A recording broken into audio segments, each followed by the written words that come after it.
And now, let's tackle some chemistry questions. And now, let's tackle some chemistry questions.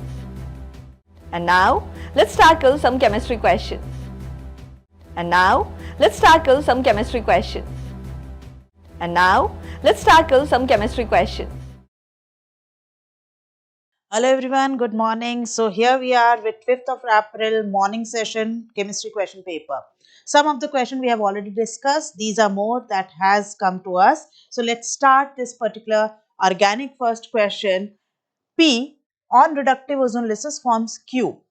Q on reaction with alkali, okay, and it gives R. Now when it gives R, this reaction I am talking, and then with NaOH plus. So you have to identify the reactions by the reagents here, right? So NaOI and H plus forming S. Now what is S? S is given as carboxylic acid, right? If S is given as carboxylic acid and was formed after NaOI and H plus, which reaction is this? This is haloform, or you can call iodoform here as NaOI is clear. So, haloform reaction. Probably this alkali H plus, I think by this time we can guess this R was methyl ketone. So, this is aldol condensation. Okay. And coming to structure S, such questions are to be solved in a backward manner. What do I mean? Back analysis is to be done. So COOH methyl, this is our structure S. What would have been there which on iodoform will give this compound? Methyl ketone. So this should be the structure of R. As yes, with NaOI followed by H plus, this product can be formed. Now we have got R. R is formed by aldol condensation as it is given alkali and heat. So I guess all of you must be expert with that aldol condensation, retroaldol, how to do. You have to break that double bond and put C double bond O at suitable place. So let us do that. I added this one extra line. So let me redraw. This must have been C double bond O CH3, C double bond O. This was our structure for Q. If this is our structure for Q, which is formed by ozonolysis, don't be confused with the word reductive ozonolysis. Reductive ozonolysis is normal ozonolysis, that is in presence of zinc and water. If it would have been oxidative ozonolysis, then you have to oxidize aldehydes to acid and ketone remain as such. Okay, so reductive ozonolysis, again we have to go backward. You will remove these two oxygen and extend double bond. How to guess the structure? 1, 2, 3, 4, 5, 6. It is quite clear that it was a 6-member ring. 1 and 6 had a double bond. Okay, 1, 2, 3, 4, 5, 6. Now you can see 6 also has methyl and 1 also has methyl like this. Okay, so the compound out of all these options seems to be the third one. Answer is third. What is the IUPAC of this third compound? 1,2 dimethyl cyclohexene is the original structure of P. Okay, it is a wonderful question. It takes time, it takes analysis. Again, this is also a good question. See, from the following, identify reaction which gives benzyl isocyanide. Now, first you have to know what is benzyl isocyanide, and the options they have created surely knows that student gets confused with benzyl and phenyl. Like benzyl isocyanide has this extra CH2, whereas in third and fourth the products formed will be like this. This is phenyl isocyanide. Okay, there is a difference of this extra CH2 in benzyl and phenyl isocyanide. So from the following, identify the reaction which will give this product. First reaction is SN2. AgCN is used, in which nitrogen attacks, bromine is removed. So the first reaction is PHCH2Br plus AgCN forms PHCH2NC. Right? So, bilkul correct. We are getting benzyl isocyanide in option number 1. So, 2 and 3, I think 2 and 4, we can eliminate these two, and A and D are in the race. Moving to question number 2, chloroform and KOH. It is again not question number 2, option number 2. What does it say? That it has, let me see, pH CH2 NH2 and is treated with chloroform in presence of KOH. Okay. So this is again a famous reaction called carbyl-amine test or carbyl-amine reaction. Okay, carbyl-amine reaction or carbyl-amine test. It is also known as isocyanide test. And what is formed here? NC, benzyl isocyanide. Foul smelling compound, and this is the confirmatory test for primary amines. So 1 and 2, and thus answer is D. Okay, 3 we have already done. 3, it can't be in the race. As far as the fourth is concerned, fourth will have a condition of no reaction. Cyanide or isocyanide cannot substitute an aryl halide.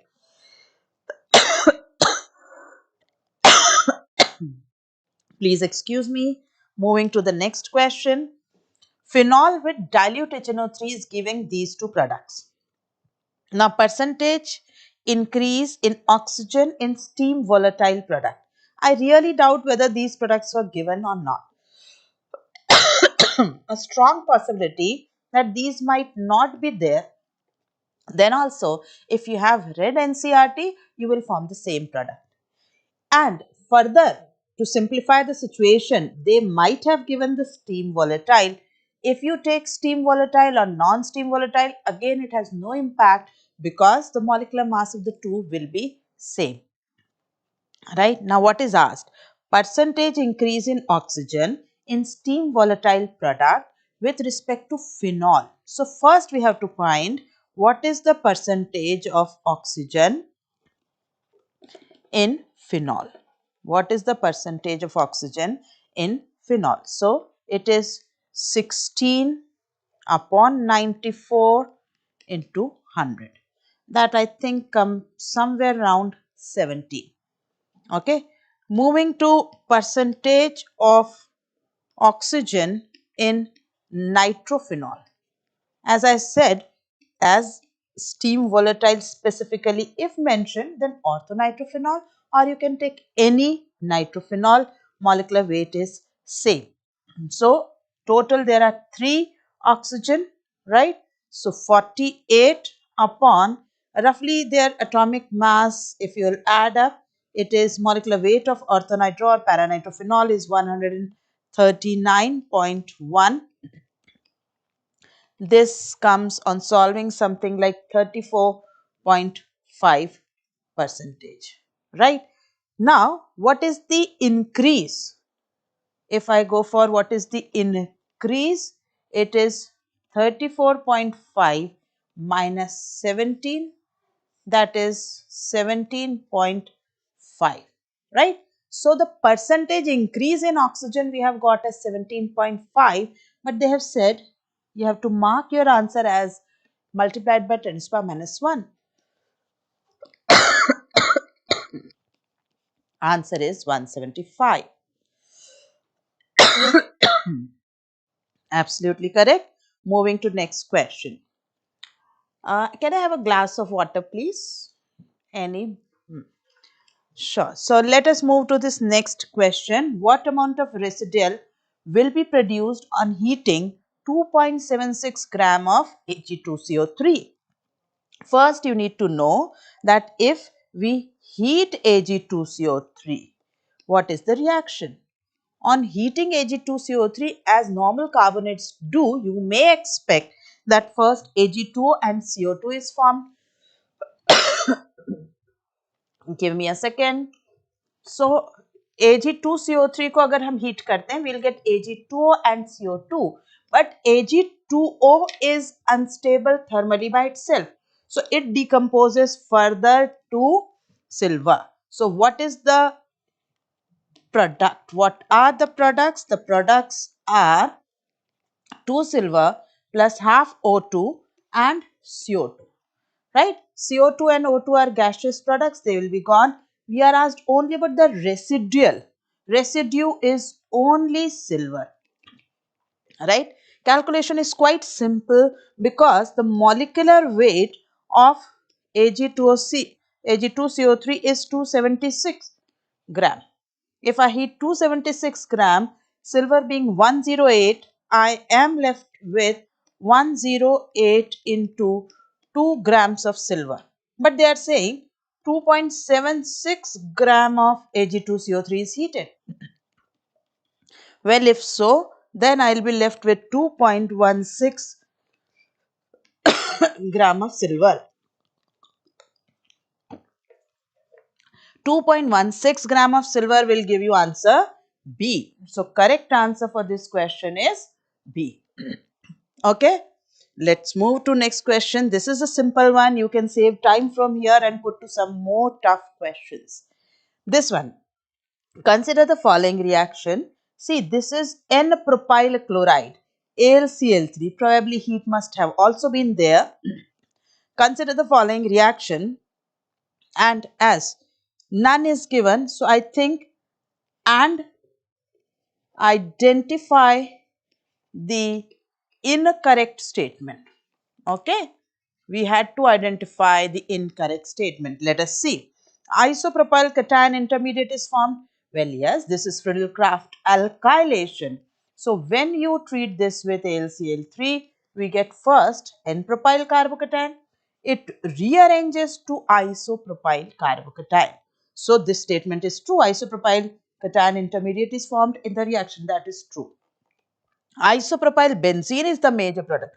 Yes, when this attack on benzene, we do get isopropyl benzene as a major product. This statement is also true. Rearrangement of carbocation occurs. Certainly, we just marked here rearrange, right? This is also true. The product is less reactive than benzene towards electrophilic aromatic substitution. That statement is false. Why? Alkyl is electron releasing in nature, and presence of electron releasing groups on benzene will increase its rate towards electrophilic aromatic substitution. And they are saying that this is going to be less reactive unto statement. Answer will be D. Moving to next.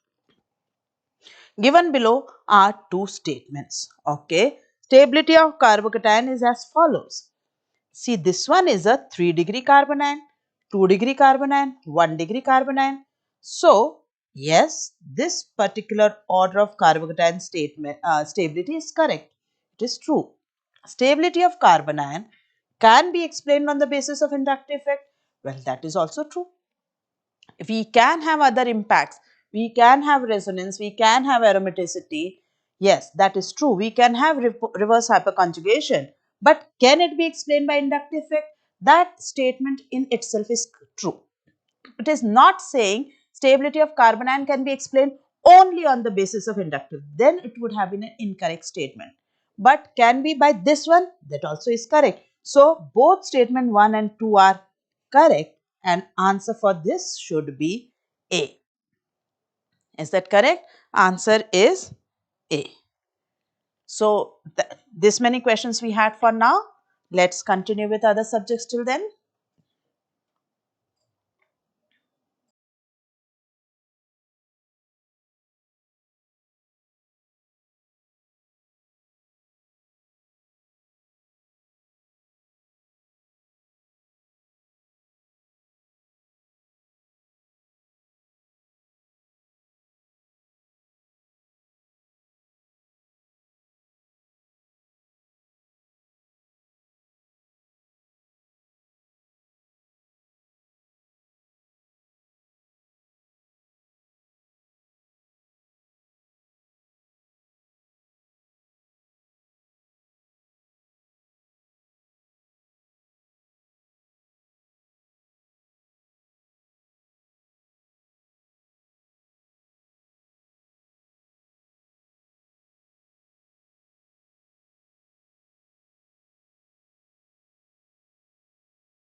And now, let's tackle some chemistry questions. Welcome to Narayana Educational Institutions. We are ready with the memory-based solutions of JEE Mains April 5 Shift 1 papers. So let us go through the question. We have a question that 0.2 gram of an organic compound is subjected to estimation of sulfur by Carrier's method, giving 0.6 gram BaSO4, and we need to find out the percentage mass of sulfur in this question. So let us understand what happens in a Carrier's method. It is a method to determine the percentage mass of sulfur in which the organic compound containing sulfur is oxidized using HNO3, in which the impurities are obviously oxidized and the sulfur gets oxidized to H2SO4. Now this H2SO4 is treated with BaCl2 and our final product is BaSO4, which is obtained obviously as a PPT, which is dried and its mass is measured. Now if we see that one sulfur will produce one BaSO4, so 32 gram of sulfur will produce 233 gram of BaSO4. So let us try to understand that 233 gram BaSO4 is being produced from 32 gram sulfur. Now 1 gram of BaSO4, right, will be produced from 32 upon 233 gram of BaSO4. Now in this question we have been given 0.6 gram of BaSO4. So 0.6 gram of BaSO4 will give me in this case 0.6 gram of BaSO4 will give us 0.6 into 32 upon 233 gram of sulfur, right? So let us do this calculation and find out the answer. After solving we get the value of this expression, that is 0.0824 gram. So now we are supposed to find out the percentage mass of sulfur in the organic compound and we have the mass of sulfur. So the percentage mass of sulfur will be obviously mass of sulfur 0.0824 upon the mass of organic compound, which is 0.2 multiplied by 100. So if we solve this expression, the value comes out to be 41.2%. Now if we round off to the nearest integer, then the answer will be 41%. So that is the solution of this question. Now, moving on to the next question, we have another question with us. We are supposed to compare the energy of orbitals for multi-electron species. Now, for multi-electron species, we have an off-Bohr principle in which this is basically N plus L rule, we can call Bohr-Burai rule. So, the energy in the increasing order is arranged as per increasing values of N plus L. So, if N plus L is high, energy in a multi-electron system for electrons is obviously high. If N plus L is same, then lower value of N has lower energy. Fine. So, we need to find out N plus L in this case. So, for option A, the value of N plus L is obviously 3 plus 0, 3. For option B, it is 3 plus 1, which is 4. For option C, it is 4 plus 2, which is 6. Now, for option D, it is 3 plus 2, which is 5. So, we are supposed to compare the energy, right? So, the energy options can be compared. The highest energy is option C. Then, second highest we have D. Then, third highest we have B. And the least value of N plus L is obtained in case of option A. So, the correct response in this case is obviously C, highest energy, followed by D, then B, and then A. Fine. So, let us move to the next question. The question is from chemical kinetics. The half-life of a first order reaction is 6.93 minutes. What is the time required in a minute to complete 90% of the reaction? We are supposed to answer in nearest integer. So now for a first order reaction, the half-life, or you can say T50%, is ln2 upon k, which will be 0.693 upon the rate constant k. Now this value is 6.93 minute. If I solve this, then the value of k will be 1 by 10 minute inverse. Now I am supposed to calculate the time which is required to complete 90% of the reaction, right? So T will be 1 upon k ln a naught upon at. Now at, let's say, at 90% reaction completion, if the reaction is completed 90%, then at that stage AT will be A naught upon 10. There will be 10% A left. So we can substitute 1 by K into 2.303 log 10 A naught upon A naught by 10. So this should be 2.303 upon K log 10 to the base 10, which is obviously 1. So let us solve this expression. This T90% will be 2.303 upon K. The value of K is obviously 1 by 10. So this should be 2.303 into 10, which is 23.03 minutes. Now we obviously need to find out the answer in the nearest integer. So our answer in this case is obviously 23. Okay. So let us move to the next question. This is our next question. The question is, how many compounds among the following have sp3 hybridization, sp3d, sorry, sp3d hybridization of the central atom? So in order to have sp3d hybridization, the steric number, that is bond pair plus lone pair, it should be how much? It should be 5. So if the bond pair plus lone pair is 5, then the hybridization will be sp3d. Now let us examine the options one by one. So if I have brf5, in case of brf5, bromine has 7 electrons. So bromine has 7 electrons and it has formed 5 bonds. So we will be obviously left with one lone pair. So how many bond pair plus lone pair over here? If you count the sum of bond pair and lone pair, Bp plus Lp, then in this case it will be 6, though hybridization will become sp3d2, right? Now in case of XeF5, there are around 8 electrons with fluorine and one additional negative charge is coming. So we will have 5 bond pair, fluorine will form 5 bonds, and we'll have 4 electrons left, so we'll have 2 lone pair. So steric number is obviously 7. In this case, it will be sp3d3. So this is incorrect, this is incorrect. Now let us consider ICl2 minus. Iodine over here has 7 electrons in the valence shell. When 1 electron is added, it becomes 8. Now if we form 2 bonds, 6 will be left. So we'll have 3 bond pair and 3 lone pair and 2 bond pair. So steric number in this case will be 5. Hybridization is sp3d. So this is obviously correct.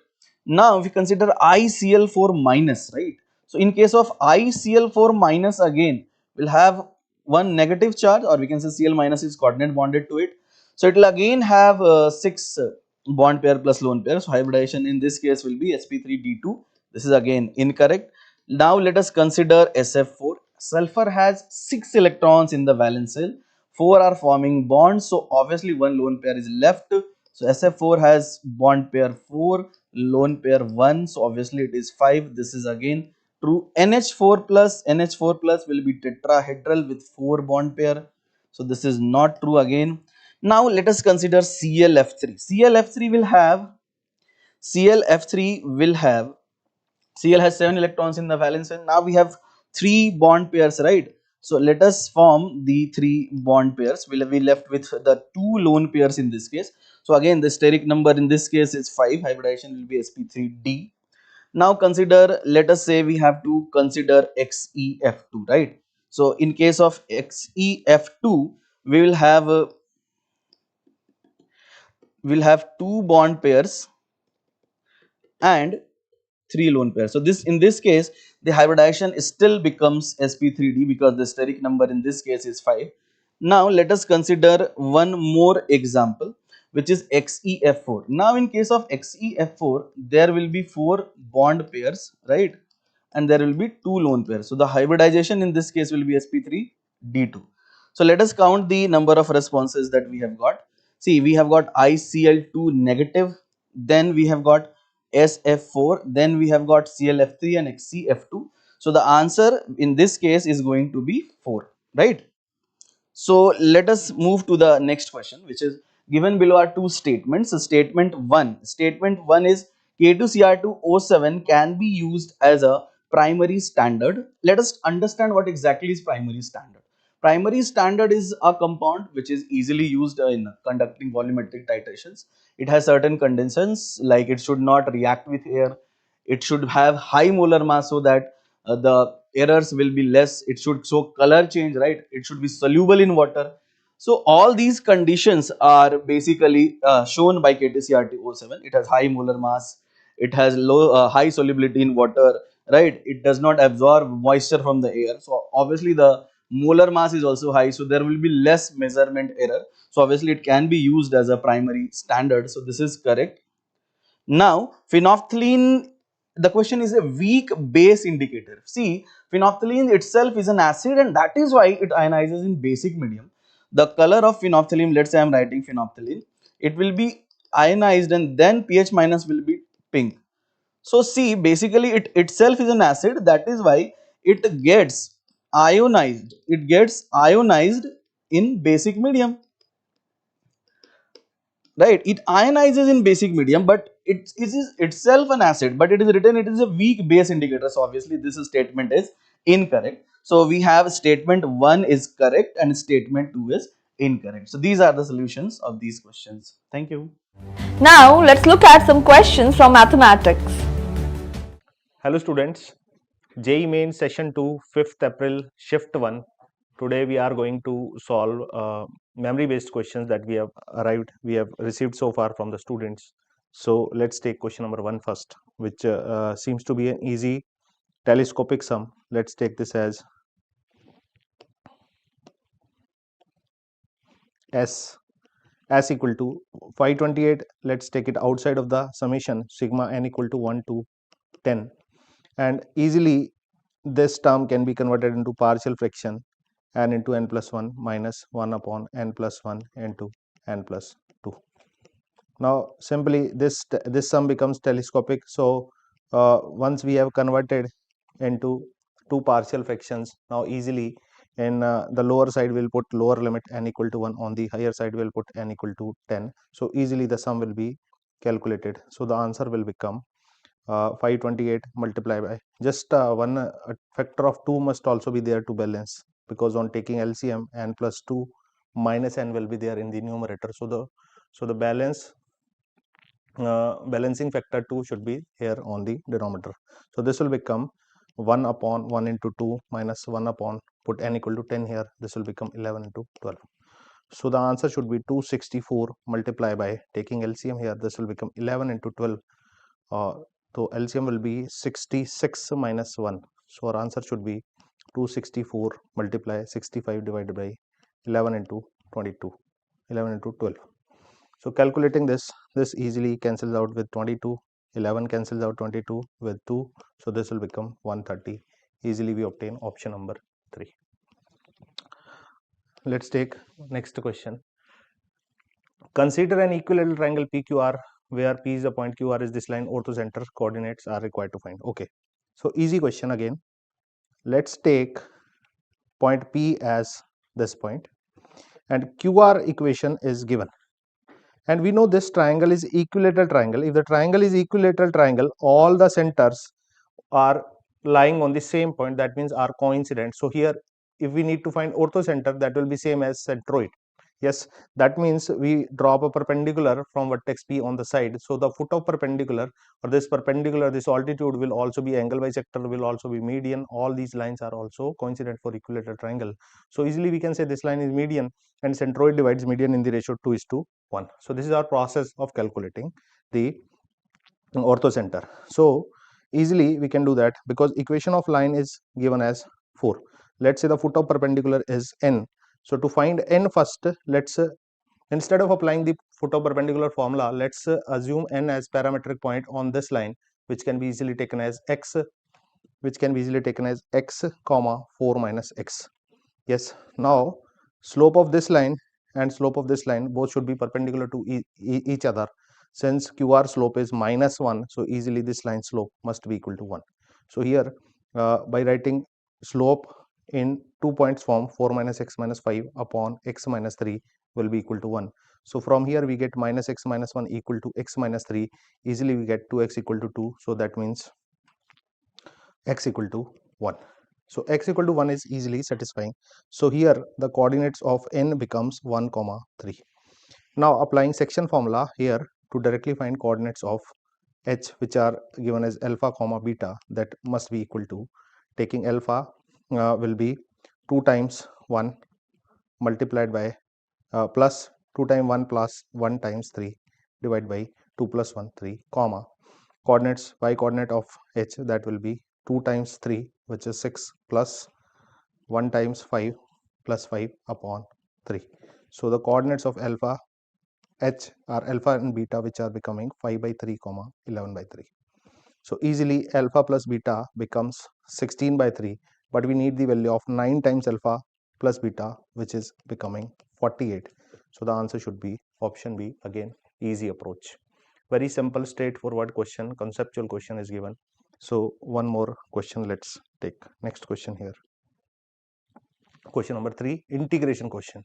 Again, this question we can see in this, we may need to substitute x equal to 2 tan theta.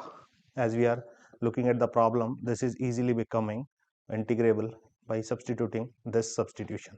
So which is also taught in standard formats, that this is substitution is usually used.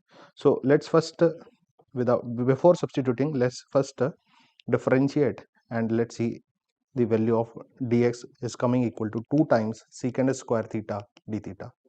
And similarly, we also calculate the limits here.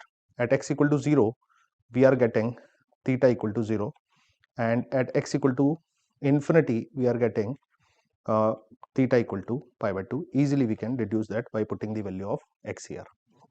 So now we convert the integral in terms of theta. So we are getting 0 to pi by 2 ln 2 times tan theta divided by 4 sec square theta. It will become, as we substitute x equal to 2 tan square theta, so this will become 4 sec square theta multiplied dx will become 2 times secant square theta d theta. So easily this is cancelable, and our integral becomes, let's call this as I. So integral becomes 1 by 2 times 0 to pi by 2 ln 2 tan theta. So ln 2 tan theta can also be written as ln 2 plus ln tan theta, and ln tan theta can also be written as ln sin theta minus ln cos theta. And all these integrals are having the same limit, 0 to pi by 2, 0 to pi by 2, dot d theta, dot d theta, dot d theta, 0 to pi by 2 limits for all.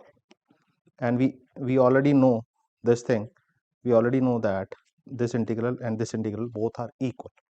Yes, this is the standard knowledge. In common lectures, it is told that it is easily told that this integral are equal, and we can also use the property for King property to convert them into each other.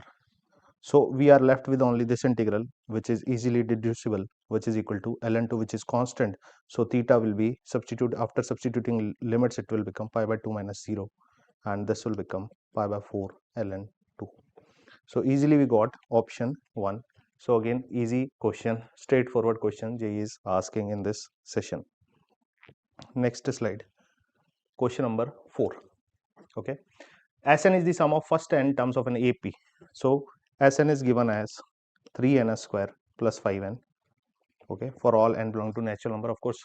Then sum of the squares of the first 10 terms of the given AP is. Okay, so first we need to calculate Tn for that. If we need to find sigma Tn square for n equal to 1 to 10, then we need to find Tn first, and Tn can be easily calculated using formula Sn minus Sn minus 1 for any series. Yes, this formula is valid for any series, not just for AP. So we will get, by applying the sum, we will get 3n square minus n minus 1 whole square plus 5 times n minus 1. So we are getting here 3 times 2n minus 1 plus 5. Yes, so we are getting 6n plus 2, or we can say 3 times 2 times 3n plus 1. This is what we are getting here. Now since we have got Tn, so we need Tn square. So Tn square is nothing but 4 times 3n plus 1 whole square, which is equal to 4 times 9n square plus 6n plus 1. Yes. Now next thing is to calculate sum of n terms, sum of first 10 terms of square series. Yes. So sum of 10 terms can be given as sigma n equal to 1 to 10 Tn square, which is 4 times 9n square plus 6n plus 1. After substituting the values sigma n square, sigma n and 1, will be easily getting the answer equal to 15220. That should be our required answer, which is given in option number 2. Next question. A set A is given as having 6 elements 1, 2, 3, 4, 5, 6. Number of 1 functions from A to A. F of 1 is greater than equal to 3. That means f of 1 can take only 4 values 3, 4, 5, 6. F of 3 can take 4 values 1, 2, 3, 4, and f of 2 plus f of 3 has to be equal to 5. So let's first consider the restrictions. Okay, so f of 4, f of 5 and f of 6 are not causing any restrictions. Only restrictions are caused by these three. So first we take care of the restriction f of 2 plus f of 3 equal to 5, and we also know that f of 3 can only take values 1, 2, 3 or 4. So one by one we assign the values to f of 3. Once we assign 1, 2, 3 and 4. When we assign 1 to f of 3, then automatically, since their sum has to be 5, so f of 4 has to be 4, f of 2 has to be 4. In this case, when f of 3 is 2, f of 2 has to be 3. Similarly, for 3 it has to be 2, for 4 it has to be 1. Now, two options, since it is a 1 function, so two options are already blocked in each case. For example, f of 1 can take values, f of 1 can take values 3, 4, 5 and 6. In this case, among these values, 4 has been already blocked by 2. That's why f of 1 has only 3 options. Either it can take value 3 or 5 or 6. Yes, similarly, for 3 and 2, second case, 3 has been blocked here. If 3 has been blocked, that means f of 1 can take only values 4, 5, 6. And similarly, in third case also 3 is blocked, so it can take 3 values. And again, in the fourth case, 4 is blocked, so it can take 3 values. Now, we have a total of 1 for f of 1, 1 for f of 2 and 1 for f of 3. 3 elements of codomain have been blocked. It can be any 3. We are not sure which one, because in each case all 3 will be different, but we are sure that 3 elements will be still outside free, so which has to be distributed among f of 4, f of 5 and f of 6. That means easily we can do that using 3 factorial, that is 6. So here we have to calculate how many total number of ways in these all cases. So in the first case we have 3, 3, 3. So in this case we can say we have a total of 3 into 4, 12 option multiplied by 6, which should be 72. So our required answer must be option B, 72. Let us now explore a few questions from physics. Hello everyone, we will be discussing the 5th April session 1 physics paper, and the first question is from Newton's laws. So this is a simple question based on finding the value of tension. So we know that tension in a string can be written as, in a Atwood machine, can be written as 2 m1 m2 into g by m1 plus m2. So here m2 can be retaken as 6 plus 4 kg and m1 is 4 kg. So the tension T1 can be written as 2 into 10 into 4 by into g by 10 plus 4, which would be giving us 80 g by 14, or T1 value is 40 g by 7. Now in order to find tension T2, we can find acceleration of the blocks and then draw the free body diagram for the 6 kg block. So acceleration is unbalanced mass, unbalanced weight divided by total mass. So the unbalanced mass is 10 minus 4 into g by 14, which would be 6g by 14, which is 3g by 7 meter per second square. So now if we want to find tension T2, draw the free body diagram for 6 kg. So the 6g is here, and T2 is acting upward, and acceleration is in downward direction. So we can write 6g minus t2 is equals to 6 into a. So t2 value would be 6 into g minus a, which would be 6 into g minus 3g by 7. So which would be giving us 24g by 7. So the ratio of T1 by T2 would be 40g by 7 divided by 24g by 7. So which would be giving us as 7 and 7 would be getting cancelled, g and g will be getting cancelled, and 8 5 the 40, 8 3 the 24. So we will be getting 5 by 3. So the correct answer for this problem is 5 by 3. So then let us go to the next problem. And this is a simple problem from current electricity. How do we solve this problem? Here we can assume that all the three batteries are in parallel. So the equivalent EMF when they are in parallel is summation of EI by RI divided by summation of 1 by RI. So the equivalent EMF in this case is 15 by 3 plus 15 by 3 plus 15 by 3 divided by 1 by 3 plus 1 by 3 plus 1 by 3, which would be giving us as 15 by 1 volts. So this is the equivalent EMF, and the equivalent internal resistance is 1 by R1 plus 1 by R2 plus 1 by R3, which would be giving us as 1 by 3 plus 1 by 3 plus 1 by 3. So this would make R equivalent to be 1 ohm. So now we can replace the given circuit with this reduced circuit as 15 volt battery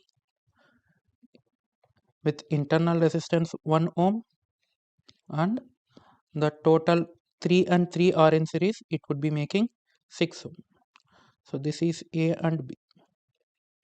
So the current in AB would be EMF by R net. So which would be giving us as 15 by 7 ampere. So the correct option is D. So then next let us see the third question.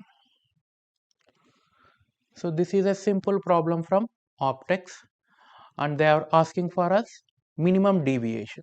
So let us see how do we find minimum deviation. So when there is minimum deviation is minimum, then angle of incidence and angle of emergence are same, and the two refracting angles are same and is equals to half the prism angle. So which would be giving us R is equals to R1 equals to R2 equals to 60 by 2, which is 30 degrees. And then apply the Snell's law. So if we apply the Snell's law here, so we have I, this is R1, R2 and E. So since R1 and R2 are same and is equals to 30 degrees, and we can apply the Snell's law here. And before applying the Snell's law, we need refractive index. The definition of refractive index is speed of light in vacuum by speed of light in the medium. So which will be giving us 3 into 10 to the power of 8 divided by 2 into 10 to the power of 8, which would be giving us 3 by 2. Now if we apply the Snell's law, 1 into sin I is equals to 3 by 2 into sin R1, which is 30 degree. So I value would be sin inverse 3 by 4. So we got the value of I. Now what would be the value of delta? So the value of delta is I plus E minus A. So for delta minimum, for delta minimum. So this can be written as 2 into 2i minus a, which would be nothing but 2 into sine inverse 3 by 4 minus 60 degrees. So which would be giving us the option D as the correct answer. So next let us see the next question, and this is a very simple question from units and dimensions. So here we don't have to solve for all the options. Suppose if you look at the second option, this is a quality factor.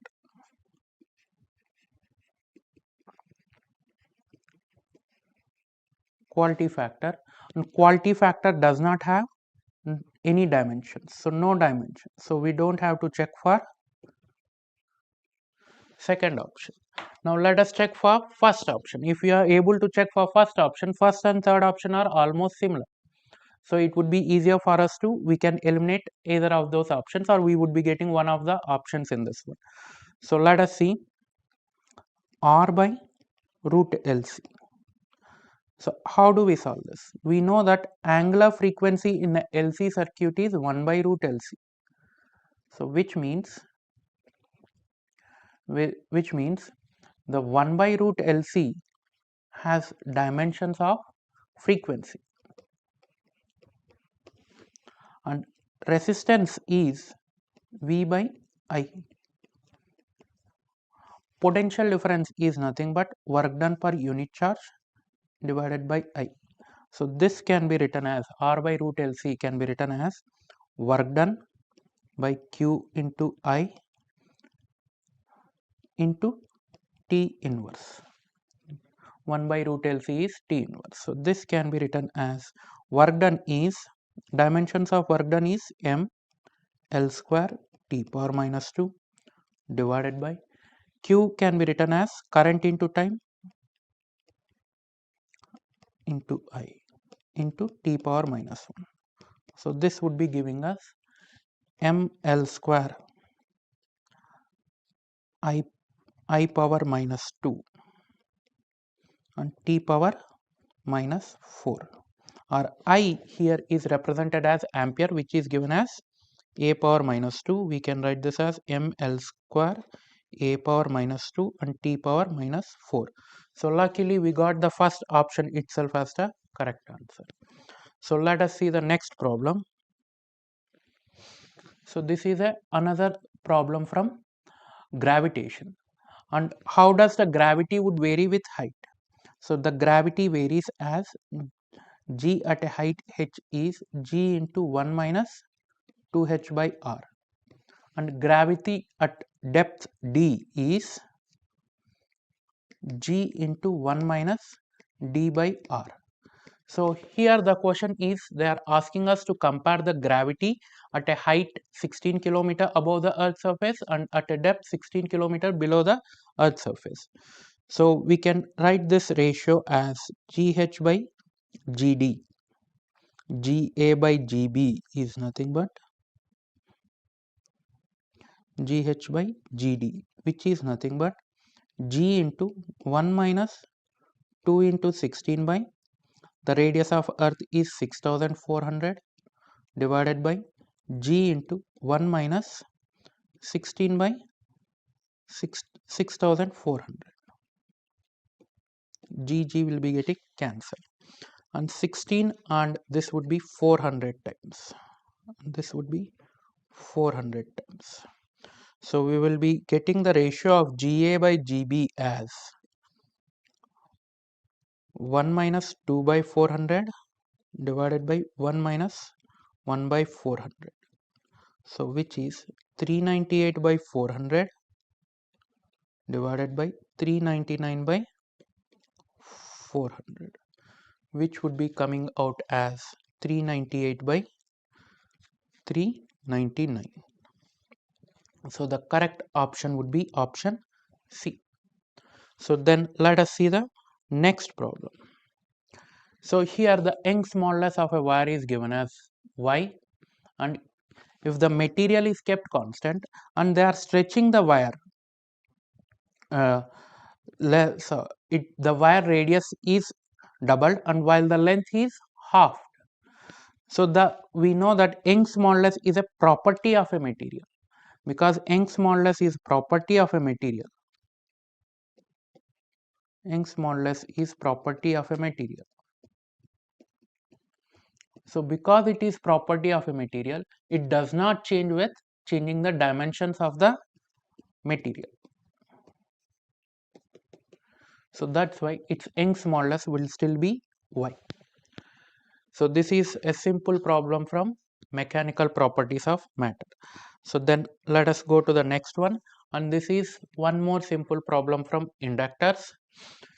So there are two inductors, L2 and L3 are in parallel and in series with L1.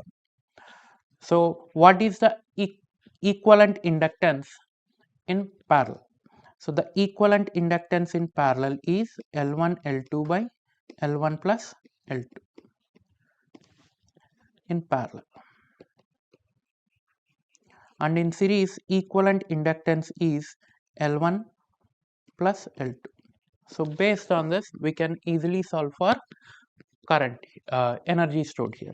Initially, equivalent inductance is L1 plus L2 into L3 by L2 plus L3. So this would give us L plus L into L by L plus L, which would be giving us 3L by 2. So the energy stored is E1 value is half 3L by 2 into I square. Now one more variable they are asking us is energy stored in L2. So this I would come here and then it would divide into two parts. Because the inductors are equal, the current will be also divided into two equal parts. So the energy stored in L2 is half L into I by 2 whole square. So which would be giving us L I square by 8. So therefore E1 by E2 will be giving us 3 by 4 Li square divided by Li square by 8, which would be giving us the value of 6. So the correct answer is first option. Okay, let us see the next problem. So this is one more simple problem from wave optics and it is based on YDSC. In YDSC, what would happen? The fringe width is given as lambda capital D by small d, where lambda is the wavelength of the light used. But wavelength of the light depends on the medium. Wavelength in a medium is lambda by nu. So based on this, so this is the fringe width. Fringe width in air is given as 2.4 micrometer. So the fringe width in the medium would be lambda capital D by nu d. So which is nothing but 2.4 by 1.2. So which would be giving us 1.2 micrometer. So this would be the correct answer for the. Let us now explore a few questions from physics. Good afternoon, everyone. I will further take the discussion. We are discussing the first shift paper, and here goes this question. Well, this is a multi-conceptual question. It needs you to know little bit of electrostatics and de Broglie's wavelength. So let me read the wording of the question. It says, in a region where electric field exists, so there is a region in a space where there is electric field and it is in minus x direction. So let us consider to the right as plus x direction. So electric field is to the left and it's constant, right? It's E naught value. Initially at t equal to 0, the particle, now in case this particle is a positively charged particle, it's not mentioned whether it is a positively charged particle or negatively charged particle, because electric field will accordingly apply force. If it is a positively charged particle, electric field will apply force to the left, and if it is a negatively charged particle, electric field will apply force to the right. So we'll take it to be a positively charged particle, and this charged particle is projected towards right with a speed of 4 v naught. So this positively charged particle is going to experience force to the left. So it's going to retard. So its speed is first going to decrease and come to halt for a momentary instant, and then it's going to go back to the left with increasing speed. We have to find its de Broglie's wavelength as a function of time. So all of us know that de Broglie's wavelength is h divided by momentum,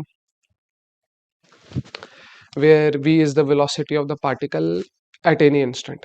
So this velocity we are going to calculate from kinematics. V is equivalent to u plus at.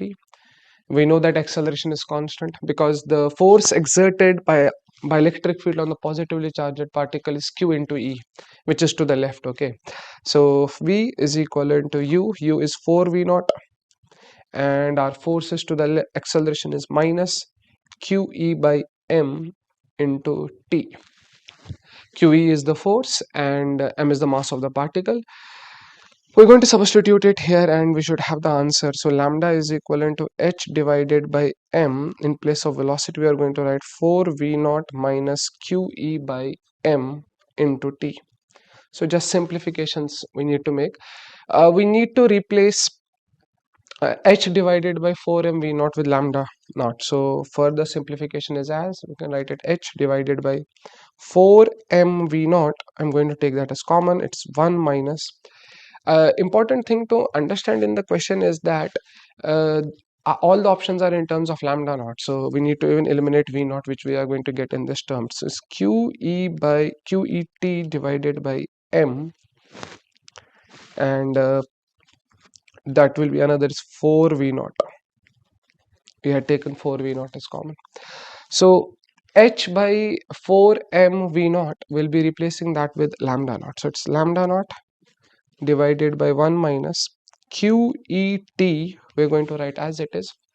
4m v naught, we are going to write that as h.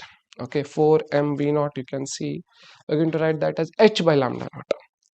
So 4m v naught will be replaced with h by lambda naught. So it's like this.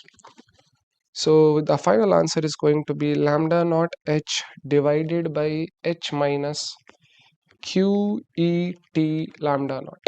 Okay, so you can see that option 2 is the correct answer. So it was a pretty simple, straightforward question, just needed to do little bit of manipulation. Let us go to the next question. And now this question is a very basic question from rotational motion. This question is based on moment of inertia. The question says a moment of inertia of uniform rod about an axis passing through a point at a distance L by 4 from the center perpendicular to rod is. So there is a rod of length L. Now this is the axis which is passing through the center of mass. We know that about this axis the moment of inertia is ml square by 12 if it is a uniform rod. But he is asking us to find moment of inertia about an axis which is parallel to this axis and it is at a distance of L by 4 from this axis. So this is a simple question based on parallel axis theorem. We have to find moment of inertia about this axis. So parallel axis theorem says that if you know the moment of inertia about center of mass axis, then any axis parallel to center of mass axis, moment of inertia is I equal to ICM plus MD square, where d is the perpendicular distance between the two axes. So I is equal to, it is ml square by 12 plus m, d is L by 4. So L by 4 whole square is L square by 16. So if we do the little bit of simplification, it is ml square, it is 1 by 12 plus 1 by 16, and simplification will give you the answer as 7 by 48 ml square. That you can work out yourself. Another very simple straightforward question. Now this question also is a very straightforward question. For a wave, equation is given by, so there is a equation of a plane progressive wave is given. The standard equation of a plane progressive wave is y is equivalent to a sine omega t plus or minus kx plus or minus phi. Now you can see that this is a wave which is traveling in plus x direction, right? And we are supposed to find the distance between two consecutive crusts. Now the distance between two consecutive crusts is nothing but wavelength. That's the definition, right? So we are supposed to find the wavelength, and if you compare the given equation with the standard equation, you can immediately see k, which is propagation constant, is 0.018, right? So k, which is 2 pi by lambda, that is equivalent to 18 into 10 power minus 3. So 2 1 hour, 2 9 hours. So it is pi by 9 into 10 power minus 3 is equivalent to lambda. So it's 1000 by 9, which means option 3. So it's a very straightforward question. Now this question is based on thermodynamics. It is a conceptual question. It states that in a thermodynamics with the usual symbols, it has given us two expressions. Apparently the first expression is given that for internal energy, because delta U usually means change in internal energy. Well, change in internal energy is a state function, and from law of equipartition of energy, we know that change in internal energy is NCB delta T. It doesn't depend upon the path through which the gas is taken, through which the system is taken from its initial to final state. So this cannot be the formula of change in internal energy. You know, this in this formula it says that change in internal energy depends upon gamma depends upon the path. So obviously this can't be the formula, so this is wrong. In case the question was in case in place of delta U there was Q, then this expression is correct, because this expression is first law of thermodynamics for polytropic process. You know, the heat given to the system is equivalent to change in internal energy plus work done by the gas. You know, for polytropic process, work done by the gas is nR delta T into x minus 1, where x is a polytropic constant. So because it is given that it is delta U, obviously this is not the correct formula. As far as the second expression goes, it is a standard expression and it is obviously correct. It relates specific heat with degree of freedom. Let me very quickly present to you the derivation of this. We know specific heat is Cp by Cv, right? And we also know that Cv is F by 2R. F is the degree of freedom and Cp is Cv plus R, right? So it is F by 2 plus 1 divided by F by 2, which is 1 plus 2 by F. This is gamma.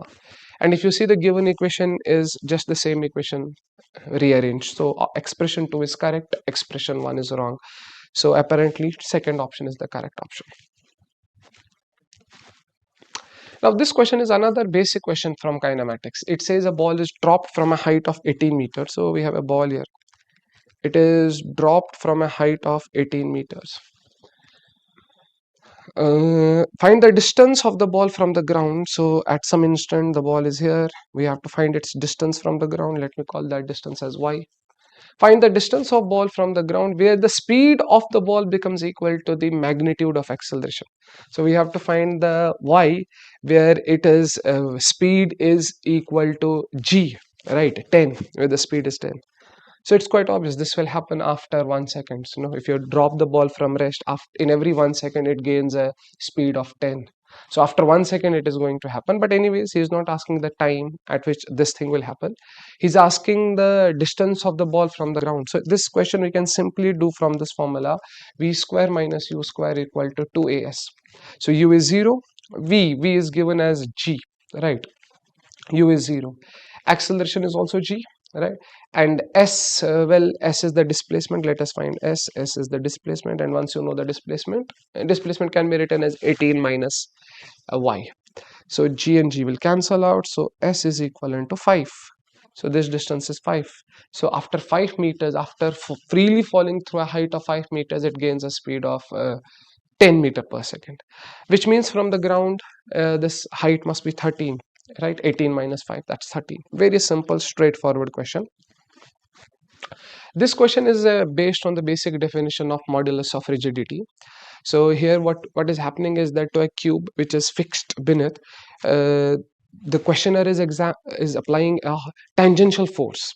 So due to tangential force there is a change in the shape, and we define modulus of rigidity to be tangential force per unit area. Now this is a cube, so area will be L square, divided by the strain, shear strain. Shear strain is defined as this angle, and we can write this angle. shear stress is defined, shear strain actually is defined as this angle. Greater this angle, more is the strain due to this force, and this angle can easily be written as x by L, for small values of this angle, x by L. So we can write this as x upon L.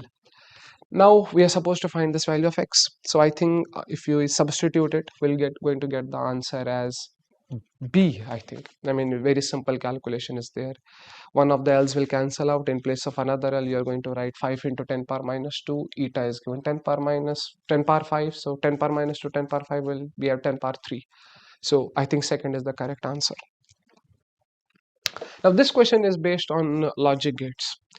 So we have an OR gate here. There is an AND gate here. And there is another AND gate here. What's the question? The question is, we have two inputs, A and B. So output of the OR gate, so the output here will be A or B, right? This is A or B. So for this LED to be on, either A or B has to be high. So even if A is 1 and B is 0, or A is 0, B is 1, we'll have LED 1 will be on. So in all the options, if you see, we are either having A11, A10, 10, 01. So in all the options, LED 1 is switched on. I mean, in all the options, all options are satisfying LED 1. As far as LED 2 goes, for that, we have to see what is the output here. So this is A or B, and after passing through AND gate, it becomes A and A or B. So a little simplification I'm going to do. It is A and A or A and B, right? A and A is A. It's like 1 and 1, that's 1. And it is A and B. We can take A out. It is 1 or B. So 1 or B is, I mean, regardless of whether B is 1 or 0, it is always going to be 1, right? So it is going to be A. So here the output will be A, and here we have C. So after passing through AND gate, we are going to have A and C. So both the A and C need to be high for LED 2 to be on. A and C need to be high. You can see option 1 is not satisfying. In option 1, A is high, C is low. Option 2 also not satisfying. Option 4 also not satisfying. I think 3 is the correct answer, because in 3 we are having A and C high, which we need for LED 2 to be switched on, while as for LED 1 to be switched on, it doesn't depend upon C signal, it just depends on A and B signal, and either of them should be high, as in option 3, A is high. Now this question is based on atoms. It's a very simple question. We all know that if we have to excite the electron from a lower energy level to higher energy level, we need to supply radiation, we need to supply photon. So, and the energy of that photon should be equal to the difference in the energy. So here we know the energy of photon is hc by lambda. That should be equal to energy of the 16th orbit minus energy of the 4th orbit. Energy of the 16th orbit can be written as minus 13.6 electron volt divided by 16 square for hydrogen atom, minus 13.6 z square by n square. Z is 1. Minus energy of the 4th orbit is minus 13.64 square into electron volt. And Hc value we are told is 1240 nanometer electron volt divided by lambda. Lambda is the wavelength of light which we need, wavelength of photon which we need. I think if you do the calculation isn't that difficult. If you work out the calculation here, it's pretty simple. I think the answer will come out to be 1. You just need to work out the calculation. It's a straightforward question. You just have to do some simple calculation to figure this out. I mean, if you have to take electron from lower energy level to higher energy level, we need to supply photon. And that photon's wavelength cannot be any wavelength. It needs to have some discrete wavelength. And when electron de-excites from higher energy level to lower energy level, it will emit that photon. Now this question is based on vernier caliper. Again, a very simple question, a straightforward question. It is a standard vernier caliper, by the way. It is given that 10 vernier scale divisions is equivalent to 9 main scale divisions. So that means one vernier scale division will be 9 by 10 main scale division. One main scale division is 1 millimeter. So one vernier scale division is 0.9 millimeter. So vernier scale division is smaller compared to the main scale division. Now he's saying when the two jaws are together, that means he's checking for error. If in case the 0 of the main scale and the 0 of the vernier scale coincide, we know that it is there is no error if the 0 of the main scale and the 0 of the vernier scale coincide. In case 0 of the main scale, 0 of the vernier scale is to the right of the 0 of the main scale, well, there is an error. That's a positive error, and that error is this length. And that's what is happening in this question. We can see when no reading is taken, the 0 of the vernier scale is just right of the 0 of the main scale. And he's claiming that 7th vernier scale division. So this is 1, 2, 3, 4, 5, 6, 7th. 7th vernier scale division is coinciding with some main scale division. We have to find this error, right? So error will be like this distance minus this distance. First thing you have to understand is that it is a positive error. So options 2 and 3 are eliminated. As far as error goes, so to find the zero error, we have main scale reading. Main scale reading plus least count into vernier scale reading. Now main scale reading means reading of main scale just to the left of the 0 of the main scale. So just to the left of the 0 of the main scale, there is 0 of main scale. Just to the left of the vernier scale, there is 0 of the main scale. Plus least count. Well, least count of a standard vernier caliper is 1 MSD minus 1 VSD. 1 MSD is 1 millimeter, 1 VSD is 0.9 millimeter, so it is 0.1 millimeter. And vernier scale reading is given as 7th division is matching. So the answer of this question is 0.7 mm. That's the answer of the question. So positive error 0.7 mm. So you need to subtract this in your final reading, whatever reading this vernier scale is going to give you. Thank you very much.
Hello, so we are back with some more organic questions, and definitely these questions are of good level.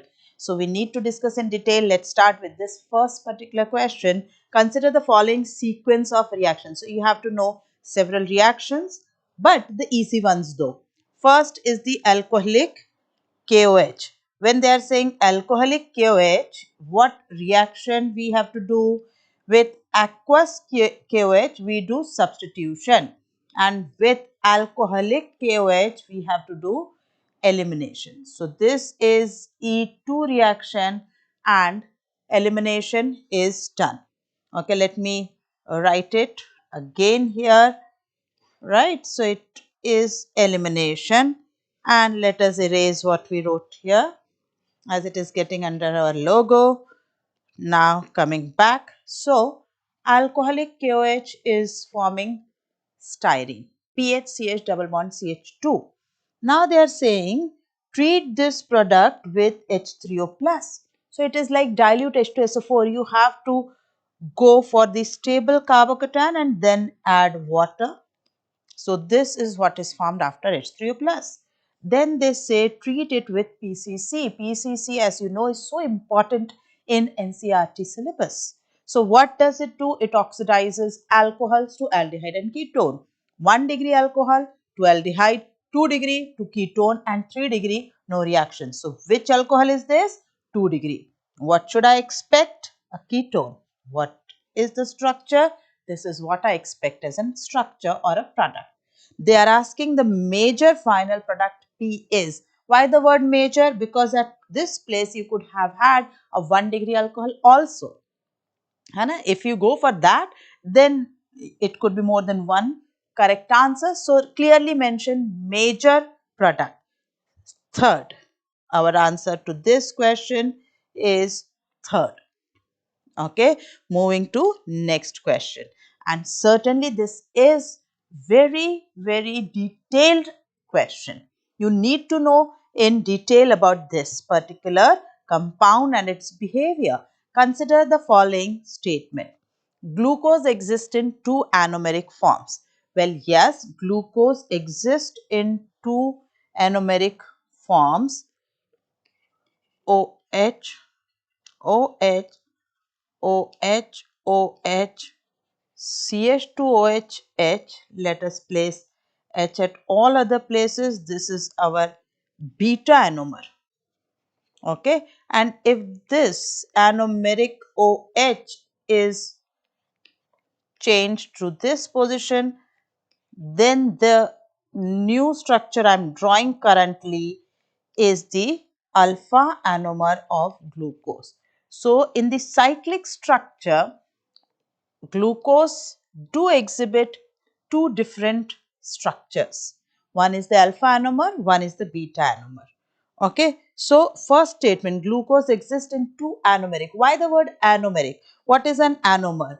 So if you compare these two structures, you will find there is only one point of difference, this carbon. Okay, only one point of difference in configuration where I have marked star. Rest all configuration are identical. So such two diastereomers which have point of difference at only one chiral center are called epimers. See, I am not calling anomers now, epimers. And if these epimers are of the type that this point of difference in open chain structure is a chiral, and in the cyclic structure it is becoming chiral. Okay, this marked, yellow marked, star marked points or carbons, you see, if I draw its open chain structure, let me draw it for you too. This is the open chain structure, right, left, right, right. So if you see, this is our carbon number 1, 2, 3, 4, 5, 6. This is carbon number 1 here. So see, this particular carbon is achiral in open chain and is becoming chiral in cyclic. Such diastereomers, such epimers are called anomers. So this first statement, glucose exists in two anomeric form, is true. That is correct statement. Moving to second, melting point of alpha anomer is greater than beta anomer, well, that is false.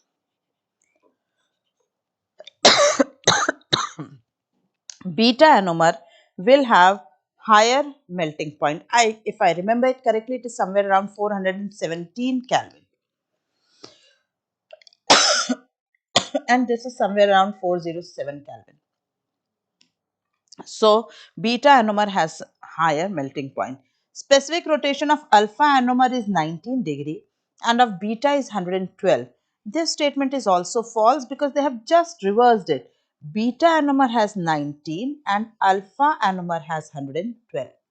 So, it is just inverted properties, crossed they have properties. Alpha and beta anomers are made at temperature 303 Kelvin and 370 Kelvin, where I can't help it there, but if you would go through the biomolecules chapter from NCERT, there is this point given when they are defining mutarotation and the properties of the cyclic structure, how to prepare alpha and beta anomers from concentrated sugar solutions. From there you will find that yes, alpha is prepared at lower temperature and beta is prepared at higher temperature. So that statement is true. Conclusion, which two statements finally are true is A and D. So A, B, C, wrong. A and D, yes. So answer for this question is B. Okay. You have to be very thorough with the chapter, only then you can attempt this type of detailed question.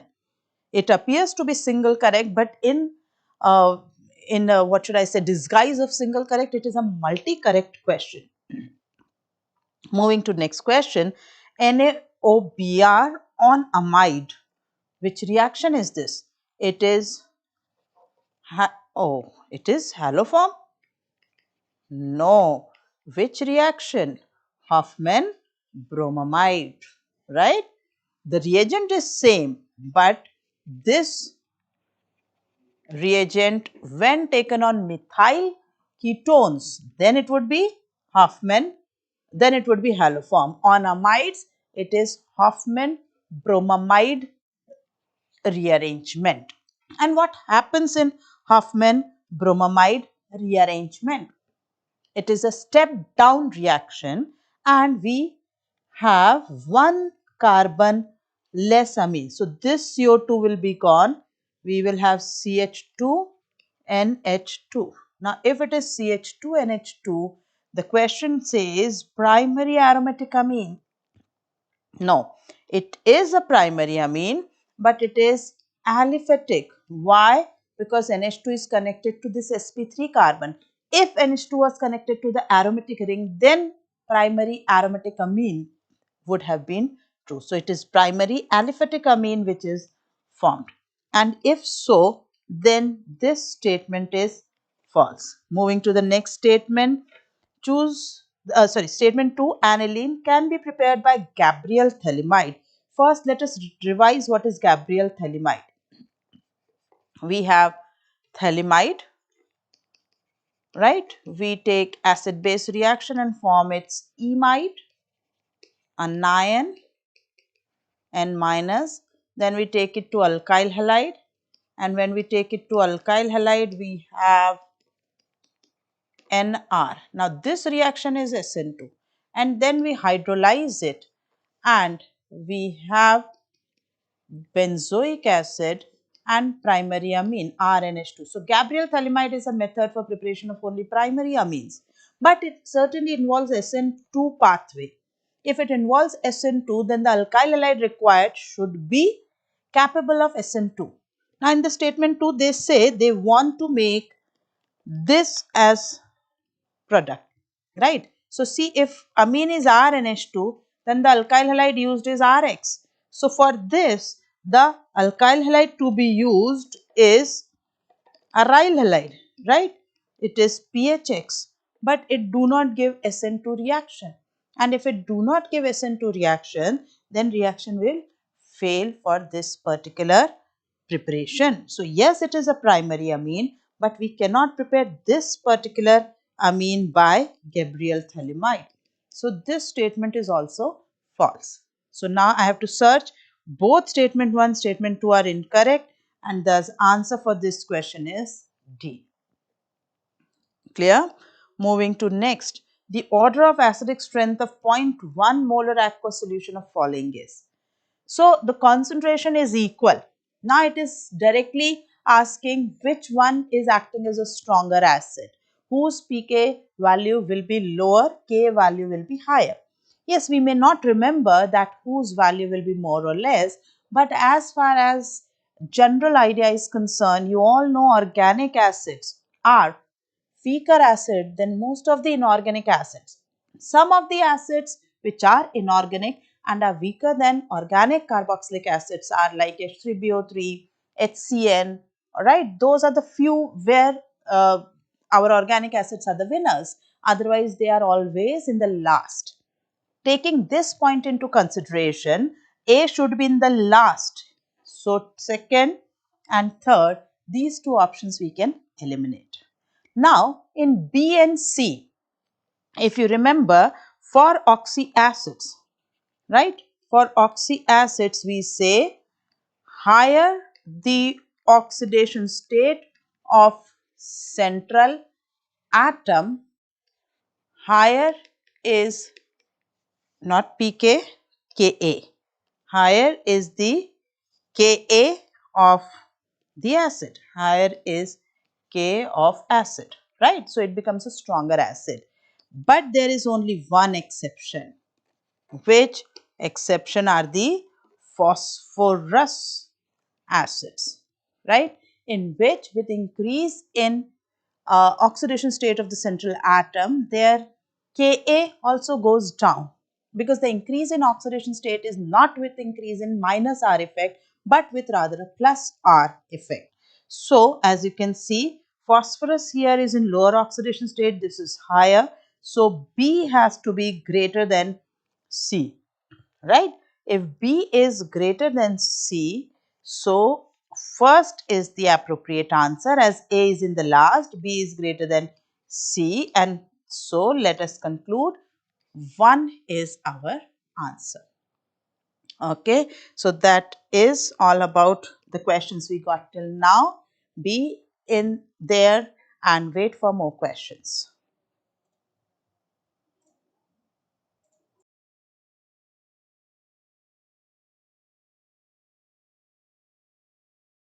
And now, let's tackle some chemistry questions.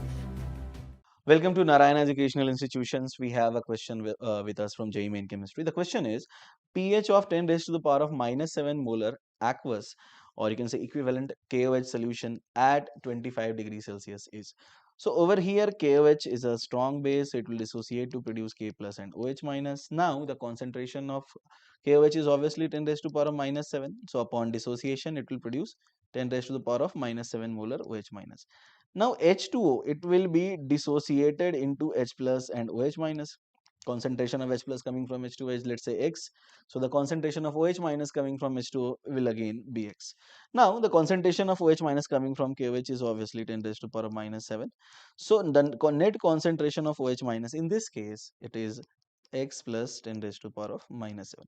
Now, since the concentration of OH minus is more than 10 raised to the power of -7, so this solution obviously will be basic and its pH will obviously be greater than 7, slightly greater than 7. So the correct response in this case is option C. Right, let us move to the next question.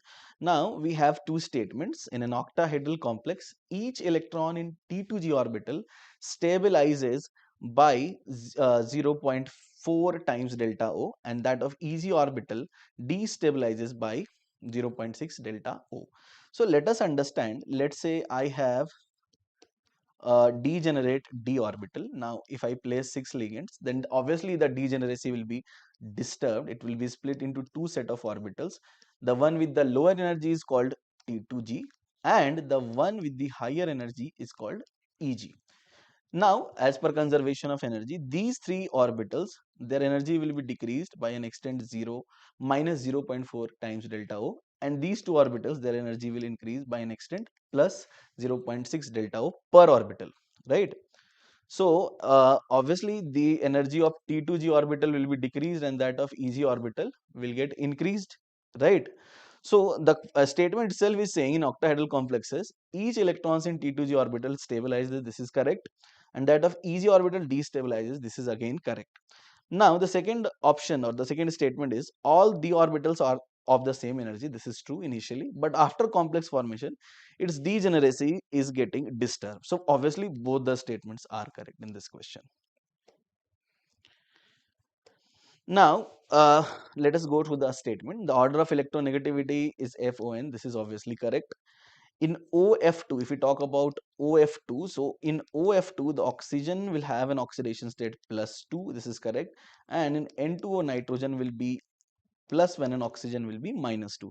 So in this case both the statements, that is 1 and 2, both are correct. So let us go to the next question. The next question is arrange the following mixtures in the increasing order of pH, right?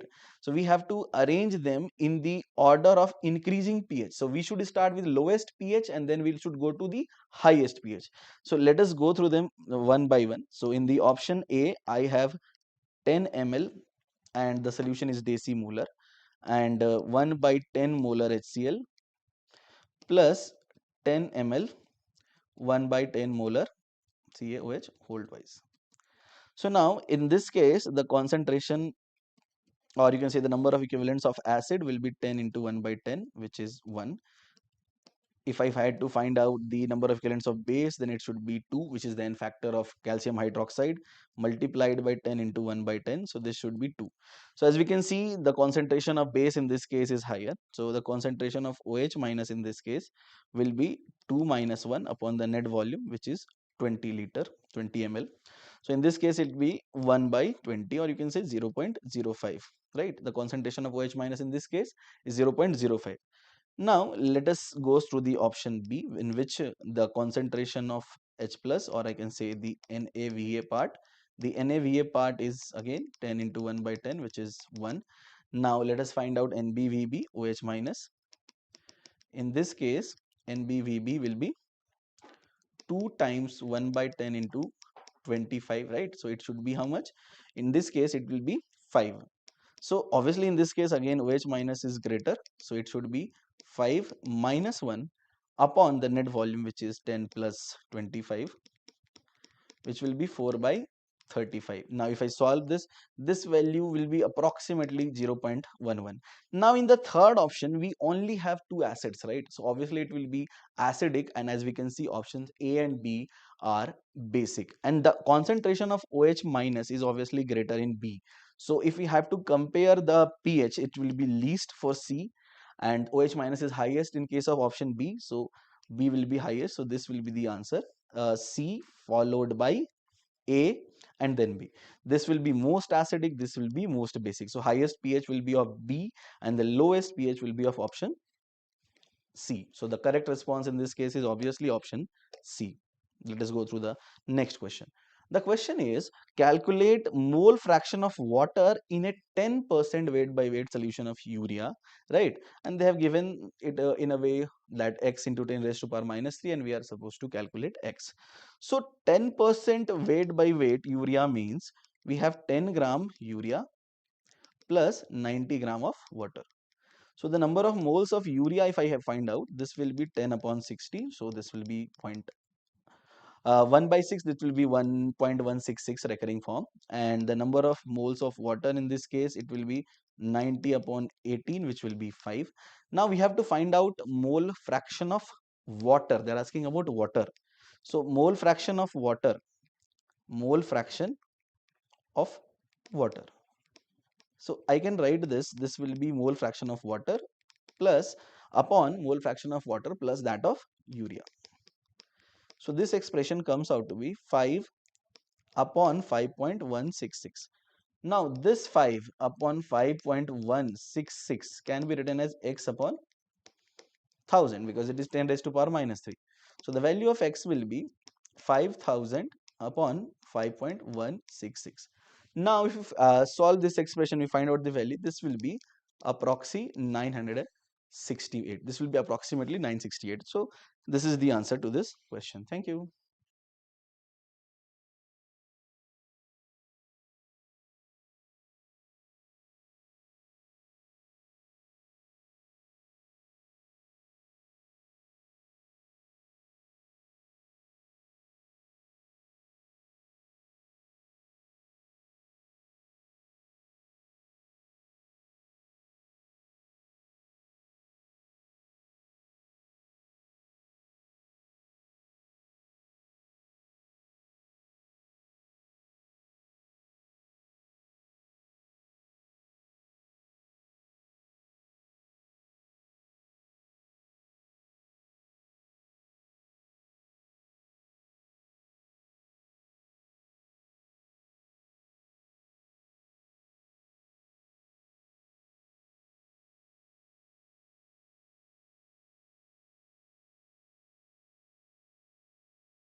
I am Anna. And I am Avijit, and welcome to Narayana Educational Institution.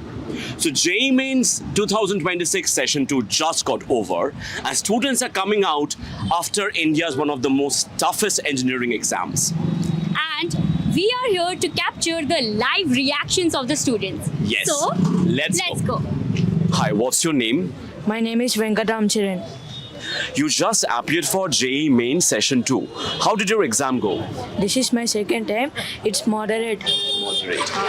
Did you also appear for Session 1? Yes, Compared to Session 1, was Session 2 difficult or easier? somewhat easier. Somewhat easier. Session 2 was easier. Okay, can you just explain like which subjects, right, among physics, chemistry and maths, which was more easier, which was more difficult? Physics, chemistry is easier. Maths is lengthy and difficult.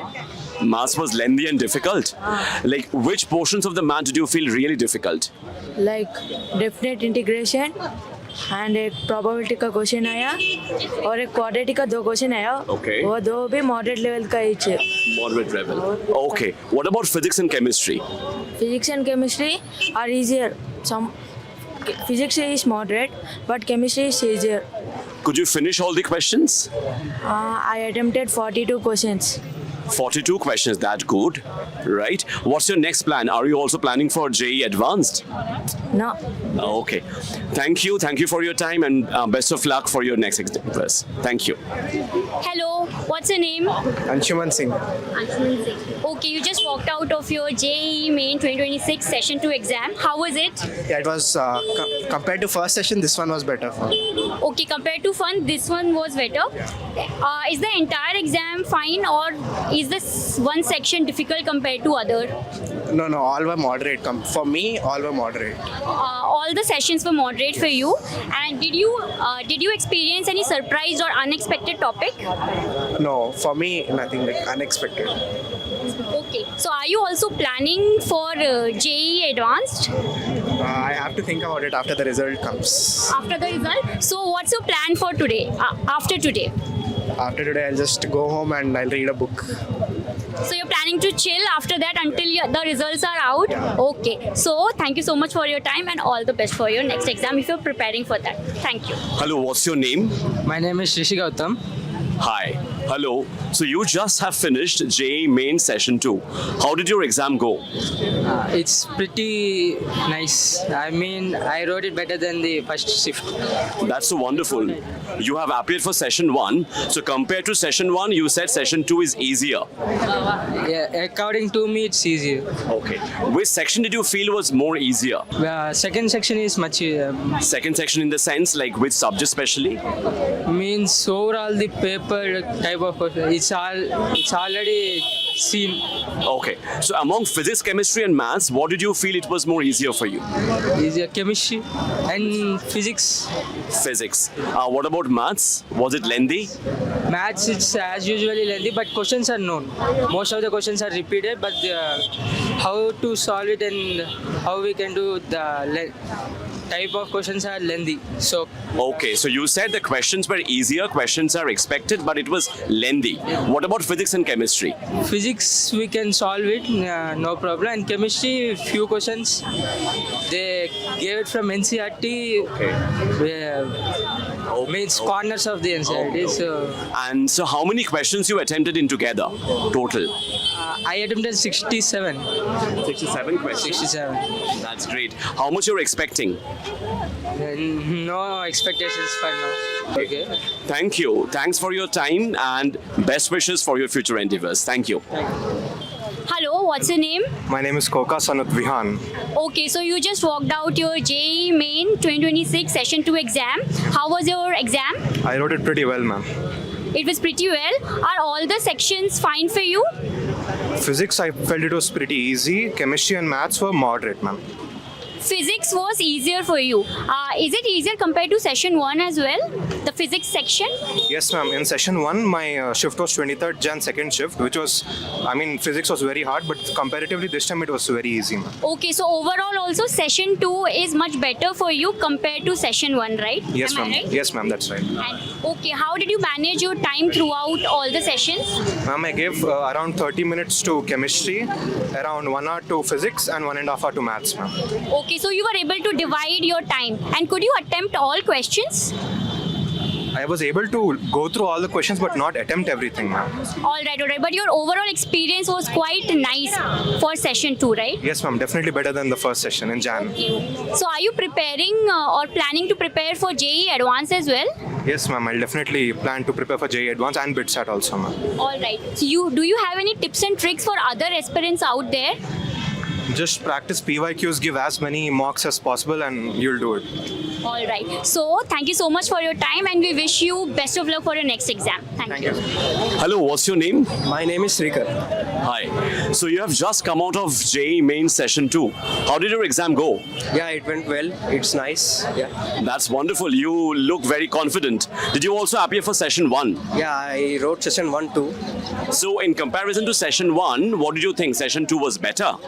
Session 2 was pretty tough compared to Session 1. I actually wrote 28th January shift 2. So this was pretty tough compared to... Session 2 is pretty tough, you mean to say? Yeah. Okay. Which subject, like between physics, chemistry and maths, which was more difficult? What do you think? I think it's physics. Physics was comparatively tough. It was tougher? Were the questions not in the pattern, or it was some unexpected questions came? It's like the paper is lengthy in the physics, and maths was also moderate to tough, and chemistry was pretty more in organic. Okay. So I felt tough. Okay. You felt tough in all the subjects? Yeah, almost. Almost. So how was overall expectation? Like how many questions did you appear?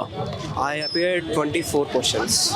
24 questions. And what do you expect? Like how what will be your score? I think so. It will be 80 to 100. Yeah. Okay. Great. Are you also planning for JEE Advanced? If let's see. Let's see. So what's your plan right now?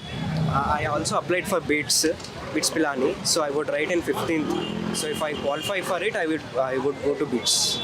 That's wonderful. Thank you for your time, and I wish best of luck for all your future endeavors. Thank you. Hello, what's your name? Syed Ahmed Sharif. Okay, you just walked out of your JEE Mains 2026 Session 2 exam. How was your exam? Good, ma'am. Good. Was it better compared to Session 1? This was my first attempt, ma'am. This was your first attempt, so it was good for you. What about the sections?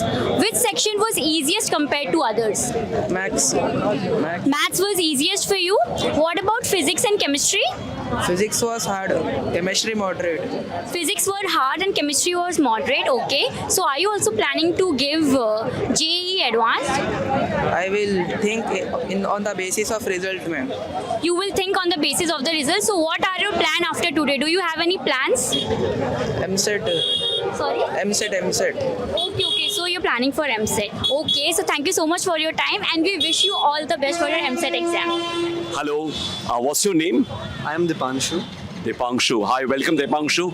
You have just appeared for JEE Main Session 2. How did your exam go? My exam was moderate to good side. Moderate to good side. Did you also appear for Session 1? Yes, I did appear for Session 1. So compared to Session 1, what did you think? Session 2 was better? Yes, Session 2 was, I think it was pretty easy compared to Session 1. Okay. Maths, we could say that it was on the same difficulty side or a little bit tougher. But I am sure that physics and chemistry was easier. Physics and chemistry was easier. Were the questions following a pattern or something, any surprising, any expectation? So for physics and chemistry, did you feel any unexpected question came? Yeah, in chemistry, I could say there was one question. They asked the structure of anti-bonding molecular orbital of pi star orbital. Okay. So that was pretty unexpected. I don't think so. It was there in NCRT. It hasn't appeared in any of the previous examinations. Okay. That's fine, but you fared well. Yes. So what was your tricks and tips? What can you tell to other JEE aspirants? I would just say that be calm on the day of the exam, because that matters more than your preparation. If you're not calm, there could be multiple things happening, but the most important thing is to be calm. Wonderful. Are you also planning for JEE Advanced? Yes, I'll definitely write JEE Advanced. And what's your preparation plan for that? There is nothing very structural. I'll just go in the flow. Wonderful. Thank you for your time, and I wish best of luck for all your future endeavors. Thank you. What's your name? Kishore. Okay, you just gave your JEE Main 2026 Session 2 exam. How was the exam? It was moderate, I think easy to moderate. Easily, I think you can score 170 plus. But yeah, some questions were definitely tough. Chemistry, numericals especially were very tough. Calculations were very bad. And math was slightly lengthy, but doable also. So it isn't a very hard paper, but I'd say it's moderate. Okay, which section was the easiest for you? Easiest, I think, probably physics single correct. Mostly were easy. And physics numericals, 4 of them I was able to attempt. But Okay, were you able to manage your time across all the sections? yes, mostly, but I was able to look at every question. But math, I wasn't able to do as many as I wanted because time wasn't there. I only had, I think, 1 hour for math. I don't think it was enough. I think if you keep more time for math and you want to score more in math, then you should, keep some more time for math. Okay, did you also attend session 1? Yes, I wrote session 1. Also. Okay, so was it easier compared to session 2 or was it difficult compared to session 2? Yeah, I think it was easier compared to session 1, like overall. But some topics which were there in session 1 were not even asked here. So were there any surprise topics that you expected in session 2 today? Surprise topics, there was one interesting question which was a JEE Main's PYQ, but we asked sir and he said it was a very hard question, but that question actually came. I couldn't attempt it because I didn't know how to do it. And yeah, that's basically it. Otherwise, everything else I think is doable. Alright, are you also preparing for JEE Advanced? Yes, I'm preparing for JEE Advanced. Okay, so what are your plans after that? Are you going to chill for a while and then start preparation, or you are right away going to start your preparations? I think for today I'm not going to do anything, but afterwards I have to plan, and I'll decide when to start. All right, thank you so much for your time. Your name? Myself, Karthik. Hello, Karthik. You have just appeared for JEE Main Session 2. Yeah. How did your exam go? Yeah, better, good. Better.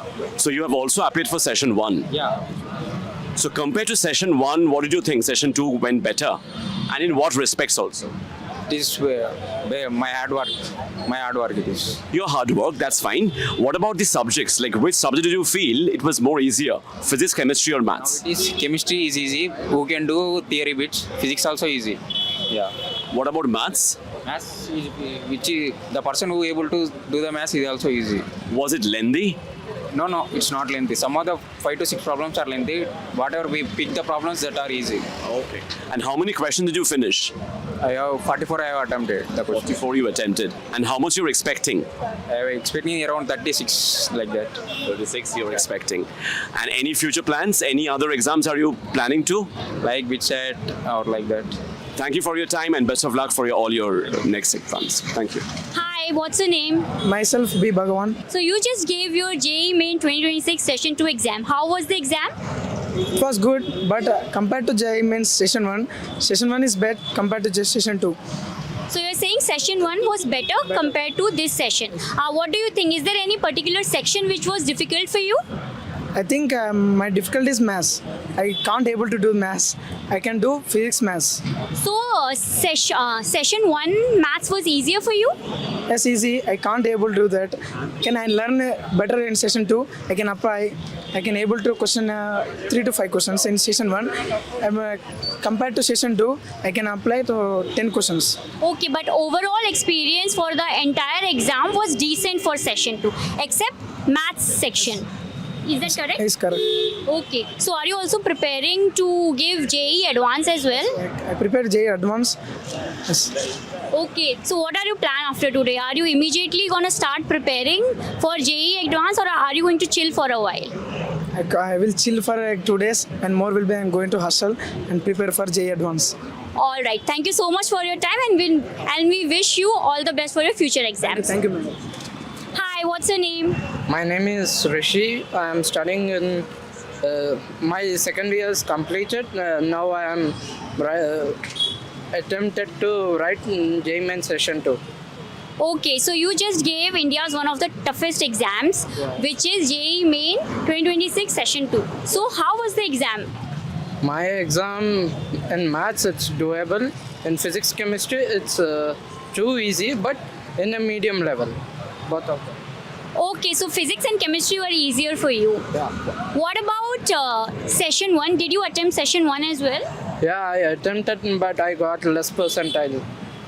In Session 1. So is Session 2 easier compared to Session 1? Yeah, it's easier. Last previous year question model paper they gave it in Session 2. Okay, so were you able to manage your time across all the sections? Yeah. 14 to 12 questions I did in every subject. Okay. Were there any unexpected or surprise questions? In mathematics, not in both of them. Okay, so you're saying only maths was a little surprising for you, but the other two sections was pretty well and decent for you. Okay, so are you also preparing for JEE Advanced? Yeah, I'm trying to do that only if I qualify in mains in the second session. All right. Thank you so much for your time, and we wish you all the best for your future exam. So that was all for the reactions we have got from students who have just appeared for JEE Main Session 2. Most of the students felt Session 2 was easier than Session 1. The few felt the maths was a little lengthy and little difficult than the other two. And you can also let us know how your exam went in the comments below. And all those appearing for the upcoming shifts, all the very best. Keep studying and preparing, cause at Narayana, Your dreams are our dreams.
क्या है? How was the paper? Paper easy था, थोड़ी lengthy shift थी। लेंदी shift थी। कौन सा लेंदी आया था? फिजिक्स, केमिस्ट्री, मैथ्स में से?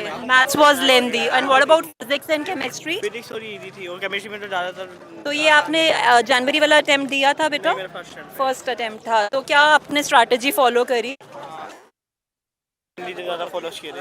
अच्छा, तो आपने पहले कितने आपने मॉक टेस्ट वगैरह दिए होंगे पहले, तो कितने मॉक टेस्ट आपने प्रैक्टिस किए? मेरे मॉक टेस्ट पे 152 स्कोर आ गया था। ठीक है बेटा, thank you so much. Paper बेटा नहीं किया? आपने दिया पेपर? कैसा था? टफ था?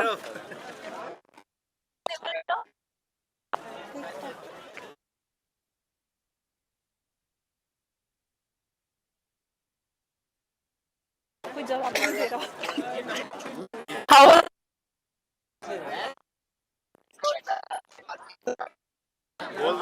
बता दो, कैमरा में आ जाओगे? Hello, how was the paper बेटा? अच्छा था। अच्छा था। जनवरी वाला अटेम्प्ट भी दिया था आपने? दिया था। तो ये वाला पेपर डिफिकल्ट था या पहले वाला? पहले वाला। पहले वाला ज़्यादा डिफिकल्ट था। आज 3 सेक्शंस में पेपर था, फिजिक्स, केमिस्ट्री एंड मैथ्स का। सो तीनों में से सबसे इजी कौन सा आया? सबसे इजी केमिस्ट्री लगी। केमिस्ट्री लगी। And what about physics and maths? Physics भी अच्छी थी पर मैथ्स ज़्यादा डिफिकल्ट थी। मैथ्स लेंदी आया है कंपैरेटिवली। कितने क्वेश्चंस अटेम्प्ट किए आपने? मैंने 38 अटेम्प्ट करे। तो क्या स्ट्रैटेजी फॉलो करी, कैसे आपने पेपर स्टार्ट किया? पेपर स्टार्ट मैंने इजी वाले से करा था, तो मेरे को केमिस्ट्री लगता है उससे करा, फिर फिजिक्स, फिर मैथ्स किया। ओके, तो कितना लगता है कितना स्कोर कर लोगे आप? अब देखते हैं 120 के आसपास आ जाए। 120 के आसपास। चलिए, ऑल द बेस्ट बेटा। बट हाँ, ऐसे ऐसे जैसे अपने मुंह के बाहर से करो। How was the paper? बहुत इजी था, मतलब इजी था। तो जनवरी वाला अटेम्प्ट भी दिया था नहीं, जनवरी वाला अटेम्प्ट नहीं दिया था। तो अभी 3 सेक्शंस थे पेपर में, right? Physics, chemistry and maths. तो तीनों की अगर हम बात करें तो सबसे इजी कौन सा लगा आपको? मेरे लिए तो मेरे को फिजिक्स थोड़ा सही लगा था। फिजिक्स आपको सही लगा। एंड मैथ्स कैसा आया था? लेंदी था, ज़्यादा कैलकुलेटिव था, कैसा था मैथ्स? मैथ्स जो था, मैथ्स मेरा ठीक ठाक गया, मतलब ऐसा ओके सा गया था। मेरे को तो ज़्यादा लेंथी नहीं लगा, मतलब लेंथी नहीं लगा। कितने क्वेश्चंस अटेम्प्ट कर आए? मैंने पूरा सही से अभी ऐसे एनालाइज नहीं किया है। Were you able to solve all the problems of physics? No, I wasn't able to solve all the problems of the physics, but I was able to solve most of them. Most of them. So you find all the questions relatively easy, like fact based. Not relatively easy, but they were a bit moderate level. Okay. So it was calculation based only, but it was not multi-step calculation based, right? Okay. And what about chemistry? Like chemistry was a little bit calculative, but math as usual it was difficult, right? It was like a moderate level, like a little bit above than moderate. How do you rate this paper from the last session's paper? I haven't given the January 1 attempt. Okay. So you are confident that you are going to write JEE advanced paper? We'll see. Okay. What percentile do you expect from this exam? As I said, I haven't analyzed the whole paper yet, so Okay. I'm not really sure. Okay. All the very best.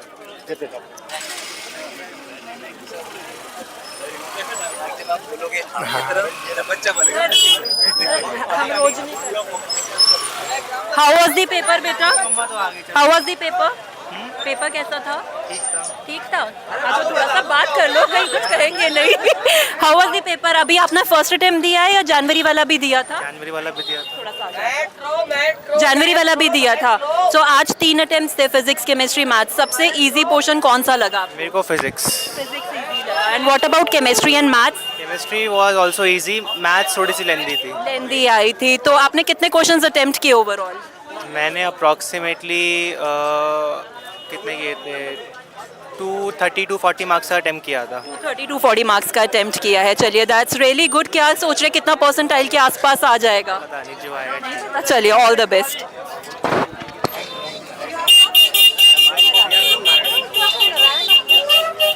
Mic on है ना आपका?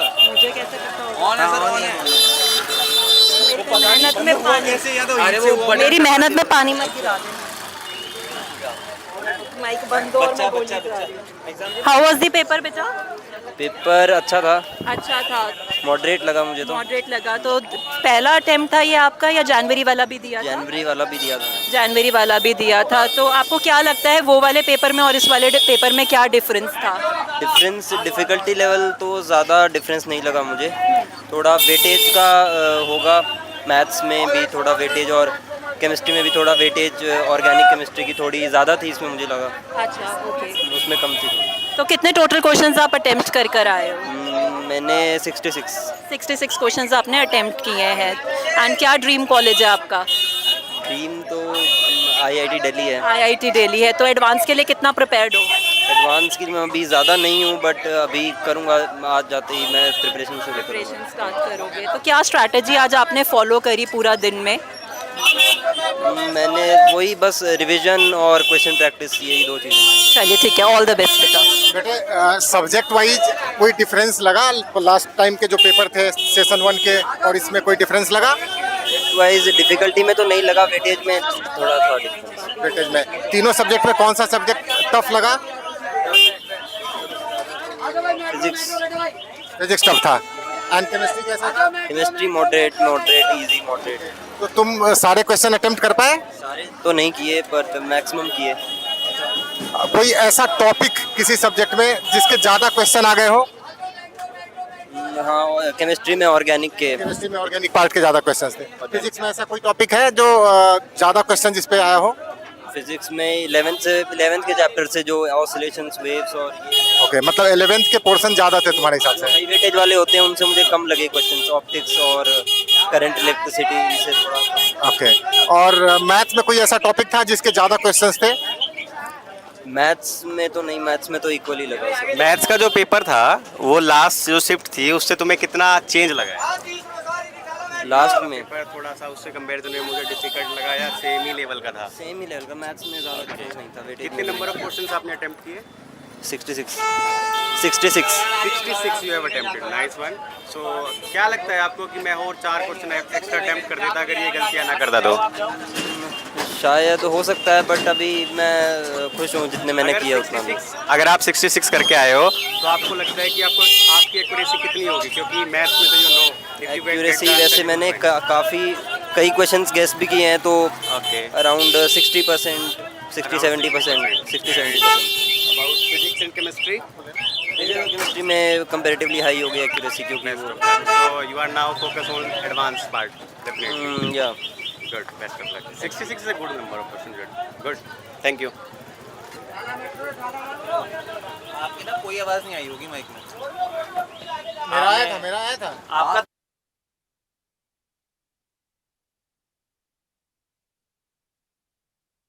पतली आनी चाहिए। कैसा रहा बेटा paper आपका?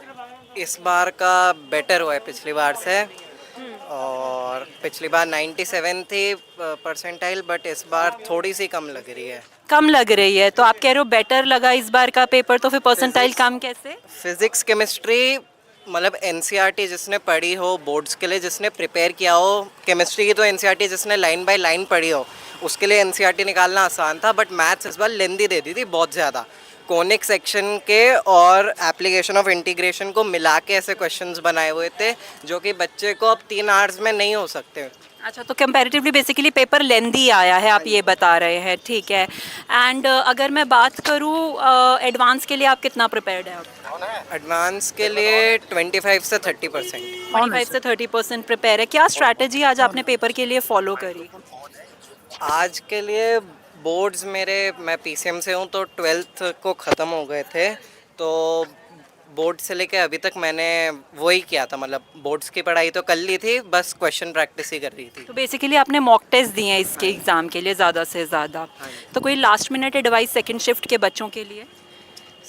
लास्ट मिनट मैंने कल रात से लेकर अभी तक मैंने सिर्फ नोट्स नहीं छुए थे, मैंने अपने माइंड में रिकॉल किया था कि कौन से चैप्टर से क्या क्या था। लाइक मैंने मैथ्स का शुरू किया कि रिलेशन फंक्शंस में ये था, सेट्स थे उसमें ये था, ऐसे रिवाइज़ किया, और फिर सुबह मैंने बस एक बार नोट्स गो थ्रू कर लिए थे और एग्ज़ाम हॉल में बैठ के भी वही कर रहा था।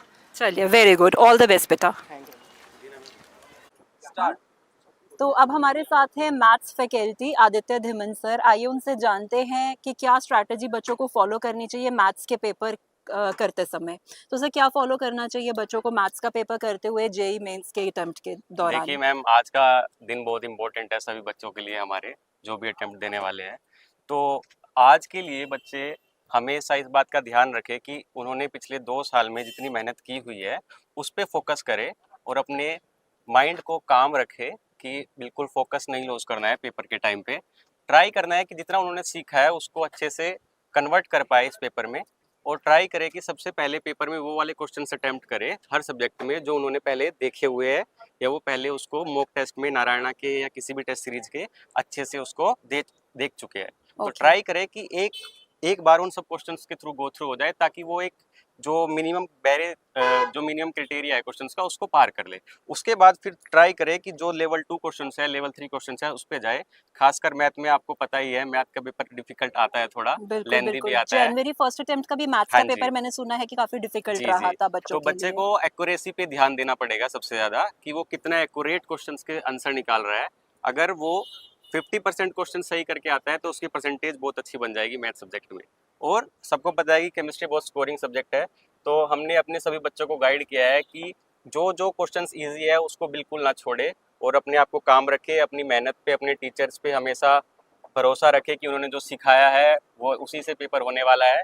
और हम अपने बच्चों को लेकर बहुत प्राउड फील कर रहे हैं कि वो अच्छा करने वाले हैं। चलिए, thank you so much. Thank you. Chemistry faculty ना। ठीक है, रेडी, स्टार्ट। तो अब हमारे साथ है Lavin sir, chemistry faculty, chemistry LAVI Lavi. Lavi, दोबारा लवी कुमार।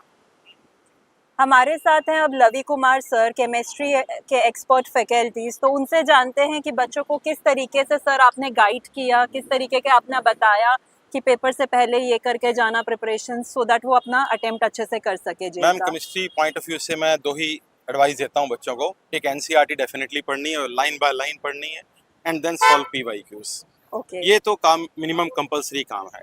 उसके बाद जो भी आप काम करें वो एडिशनल है, बट इन दोनों की कॉस्ट पे कोई काम नहीं होना चाहिए। NCERT मस्ट रीड है, as well as PYQ solve करना मस्ट है। ठीक है। तो सर जैसे आपने काफी बच्चों को गाइड भी किया है इस दौरान, पिछले 2 सालों में इस अटेम्प्ट के लिए, तो आप अपने बच्चों को क्या विशेस दी है, आपने क्या बताया है बच्चों को, क्या आपने एक्सप्लेन किया है कि क्या स्ट्रैटेजी फॉलो करें, किस तरीके से पेपर को अटेम्प्ट केमिस्ट्री करें? में बच्चों को ज्यादा जो क्वेश्चन सॉल्व करने में प्रॉब्लम आती है वो असर्शन रीजन वाले क्वेश्चंस में दिक्कत आती है जी। और वो बहुत लॉजिकल होते हैं कि आपको रिलेट करना है रीजन को असर्शन के साथ, और ये भी बताना है करेक्ट एक्सप्लेनेशन है या नहीं।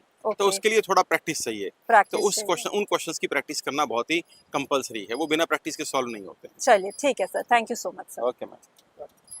ठीक है, भूपेश 1 and 2। तो हमारे साथ हैं आज फिजिक्स के एक्सपर्ट, जानते हैं उनसे कि उन्होंने कैसे बच्चों को मेंटर किया है एंड कैसे बच्चों को स्ट्रैटेजीज फॉलो करनी चाहिए अपने एग्जाम्स के लिए।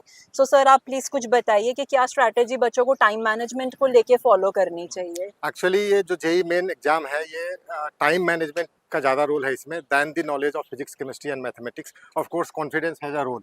सो बच्चों का अगर फिजिक्स, केमिस्ट्री, मैथमेटिक्स का सही इनपुट मिला हुआ है, ठीक है, और थोड़ा प्रैक्टिस भी सही लेवल का हुआ है, खूब सारे मॉक टेस्ट पेपर बच्चों ने दिया हुआ है, तो ये एक ही फैक्टर है जो क्रूशियल हो जाता है, that is time management. Time management और स्ट्रैटेजी दोनों रिलेटेड है।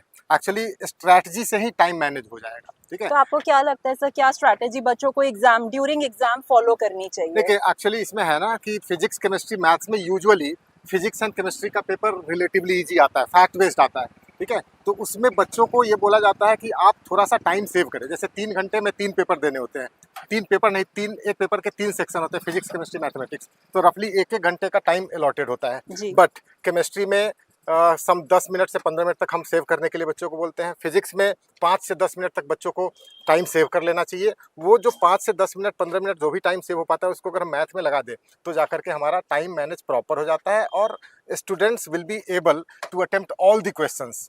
3 घंटे में 75 क्वेश्चंस को करना, जिसमें एक्यूरेसी भी मेंटेन करना, इट्स ए चैलेंजिंग टास्क, ठीक है। एब्सोल्युटली। हाँ, तो ये इस तरीके से कर सकते हैं मैडम। तो सर जैसे कई बार बच्चे पैनिक हो जाते हैं पेपर देने के टाइम पे, तो उसको होल्ड करने के लिए बच्चों को क्या करना चाहिए? हाँ, गुड क्वेश्चन। देखिए, यहाँ पे है ना कि बच्चों को ये बताया जाता है कि चाहे आप पहले फिजिक्स करो या पहले केमिस्ट्री करो, यूजुअली मैथ्स पहले नहीं करते हैं, बट जो भी पहले करो उसमें हमें क्वेश्चन को आइडेंटिफाई करने होते हैं। कुछ फैक्ट बेस्ड, कुछ रिलेटिवली ईजियर क्वेश्चन होते हैं, पहले उसे ही अटेम्प्ट लेना है, ठीक है। ऐसे क्वेश्चंस को अटेम्प्ट करने हैं जो पहले से लग रहा है कि हो जाएगा, ठीक है, ऐसे क्वेश्चंस को अटेम्प्ट करने के बाद ना बच्चों का कॉन्फिडेंस बूस्ट कर जाता है, और जैसे ही कॉन्फिडेंस बूस्ट कर गया उसके बाद तो मुश्किल क्वेश्चंस भी बच्चे कर ले जाएंगे। चलिए। Confidence has a bigger role ठीक है in whole sir, journey. Thank you so much sir. Thank you. Hello बेटे, व्हाट्स योर नेम? रनर Singh. How was your paper today? My paper was very good. How do you rate this paper from your last sessions paper? मतलब मेरी performance तो गिरी है maths में, तो उस हिसाब से तो 8/10, बट फिजिक्स केमिस्ट्री बहुत इजी थी, उसमें मैंने फुल अटेम्प्ट किए हैं। Good, very good. Physics easy means fact based questions थे? फिजिक्स में मोर ऑफ न्यूमेरिकल टाइप्स थे, direct formula based. Okay, means उसमें ज़्यादा स्टेप्स नहीं लग रहे थे कैलकुलेशन में? हाँ जी।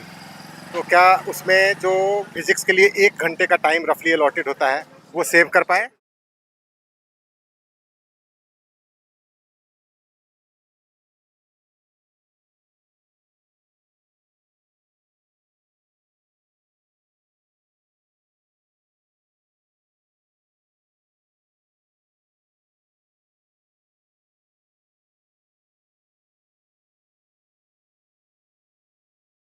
Now let's look at some questions from mathematics. Now let's look at some questions from mathematics. Now let's look at some questions from mathematics.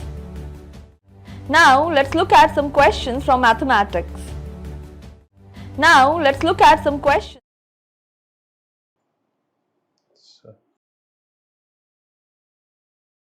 Low light.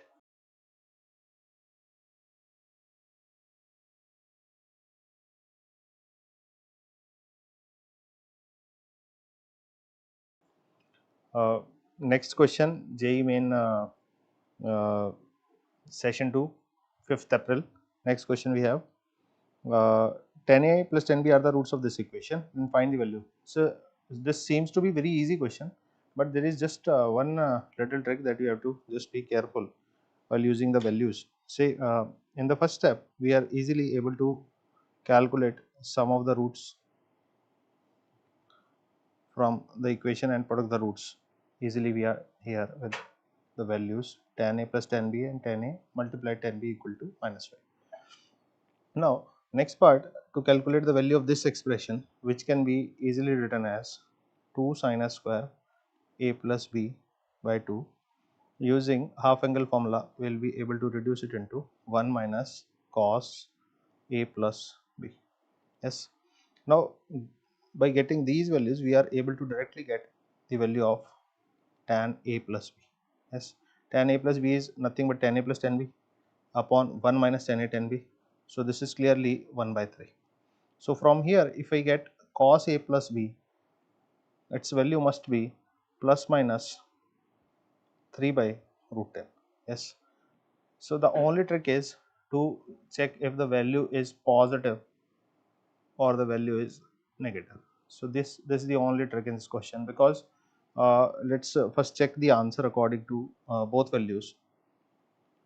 1 minus, see if I put plus minus 3 by root 10 here, yes, by multiplying with 10 we will be able to get 10 plus minus 3 root 10. Yes.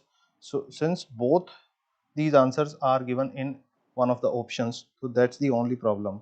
So that's why we have to first be careful about which one of the values has to be used. So now if we look at the sum of 10a plus 10b and product of 10a plus 10b, then we can see that if sum is positive and product is negative, that means one root is positive, one root is negative, and the positive root is greater than the negative roots. That's why we can say tan a is definitely in magnitude greater than tan b. Yes, in magnitude this is greater. So if we look at the answer, if it is a positive root, then let's say it is coming somewhere here in the first quadrant, and negative root must be in magnitude smaller than this as compared to this. So if we will take the difference, or sorry, in this case we are taking the sum. So if we are adding angle A plus angle B here, because angle A is positive and angle B is negative, so we can easily see that A plus B will lie in the first quadrant.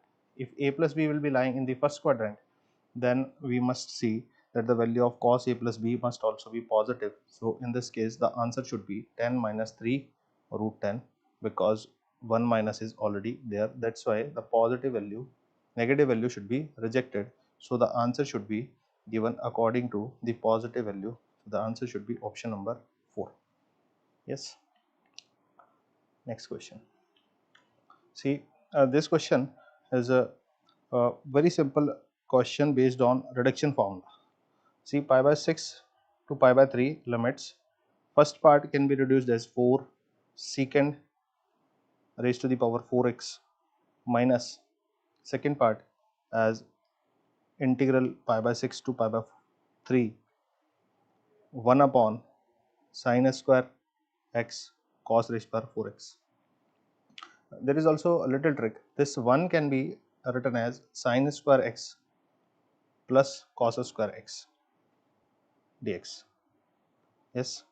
So in this case, first part can be solved using the reduction formula. Reduction formula for secant raised to power nx.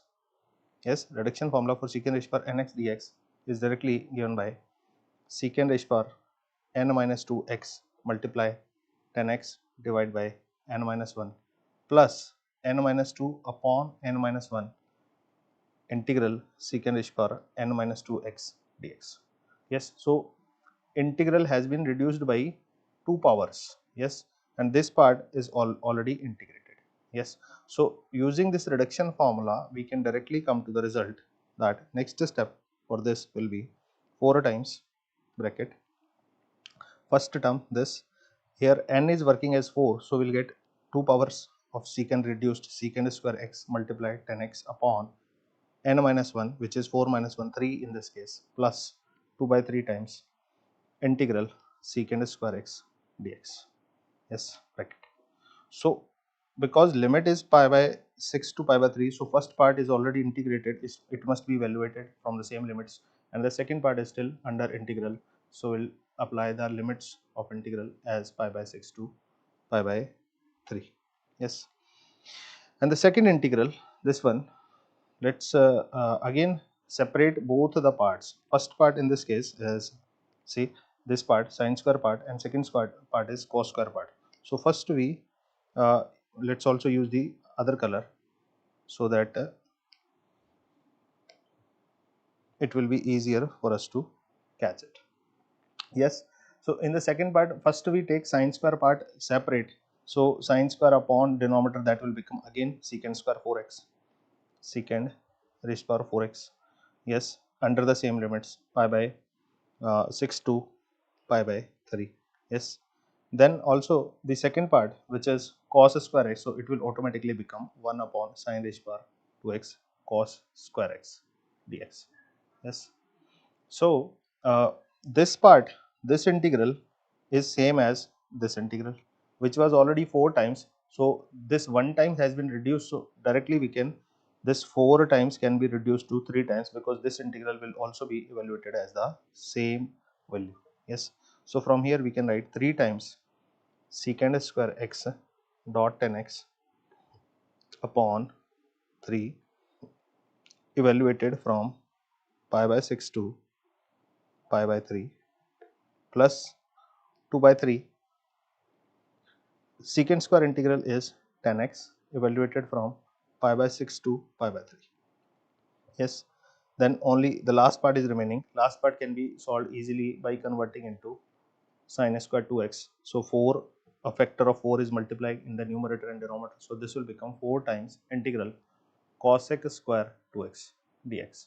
Integral limits are same, pi by 6 to pi by 3. Now calculating these OR values, we are easily able to get the answer 32 root 3 upon 9. The calculation part students can do by themselves. Yes, so the answer for this is again option number 2. Next. So simple question for vector algebra. We have equation given as r vector cross a vector plus b vector cross a vector equal to 0 vector, where a vector is some known vector, b vector is also some known vector. So we can easily write r vector by rearranging this term. Can I say r vector plus b vector cross a vector is null vector? That means r vector plus b vector must be a parallel vector to a vector. So from here we can imply easily imply that r vector plus p vector is equal to lambda times a vector. So from here r vector is nothing but lambda times a vector minus b vector. So lambda is the only unknown here. So by substituting the values of a and b, and one extra condition is given to evaluate lambda. So we'll follow the steps here. Put lambda times components of a. I am just using the short notation root 7 1 minus 1. These are coordinate. These are the direction ratios of vector a minus, or you can say components are directly written here, and 0 1 2 are the components of p. So we are getting here r vectors component as root 7 lambda comma lambda minus 1 comma minus lambda minus 2. These are the components of r vector. Okay, and we have a vector already given. A vector components I am directly writing as root 7 comma 1 comma minus 1. So since r vector is perpendicular to a vector, so their dot product must be 0. By calculating that, we are getting 7 lambda plus lambda minus 1 plus lambda plus 2 equal to 0. So by simplifying this, we are getting 9 lambda plus 1 equal to 0. That means lambda equal to minus 1 by 9. Now by substituting this value, we will easily be able to calculate the value of mod of 3r square. Mod of 3r vector whole square, that means nothing but 9 times mod of r square. So 9 times mod of r square is nothing but 7 lambda square plus lambda minus 1 whole square using these components here, plus lambda plus 2 whole square. Simplifying this, we will get 9 times 7 lambda square plus lambda square plus lambda square is 9 lambda square effectively, and here minus 2 lambda plus 4 lambda will become 2 lambda, and 1 plus 4 will become 5 in this case. So now we can substitute the value of lambda here directly. 9 times 9 into 1 by 81 plus 2 into minus 1 by 9 plus 5. Calculating, will get 81 by 81, which is 1, plus minus 2 plus 35. So we are getting the answer equal to, so I think I am making some mistake, 45 must be this value. So we are getting 45 minus 1 equal to 44. That should be our required answer. Yes. Next question. In the next question, we are given one ellipse whose eccentricity is known, and one focus is given, and the point is unknown on the ellipse, and the area of the triangle POS is given. Where O is considered as the center of the ellipse, and P is the given point, and SB as taken as this focus. Let's take S as focus and O as, which is not mentioned, but let's see, O is the center. Let's take it as center. So now by eccentricity formula, I can directly deduce. See, we can see the ellipse is of standard format. The only problem is to check if A is greater than B or A is less than B. So since the focus is lying on the x-axis, that means we can say x-axis is the major axis, that means A is greater than B. So second case is rejected, first case is selected. So in this case, we will be able to easily get the values of B square upon A square, which is equal to 1 minus E square, which is clearly 1 minus 16 by 25, which is 9 by 25. And also, since focus is 4 0, then we can say that AE is 4. So from here we have one more relation between eccentricity and AB. So we have A square E square is equal to A square minus B square, and we don't know if B square and A square are exactly 9 and 25 or some multiples of them. That's why we are checking from here.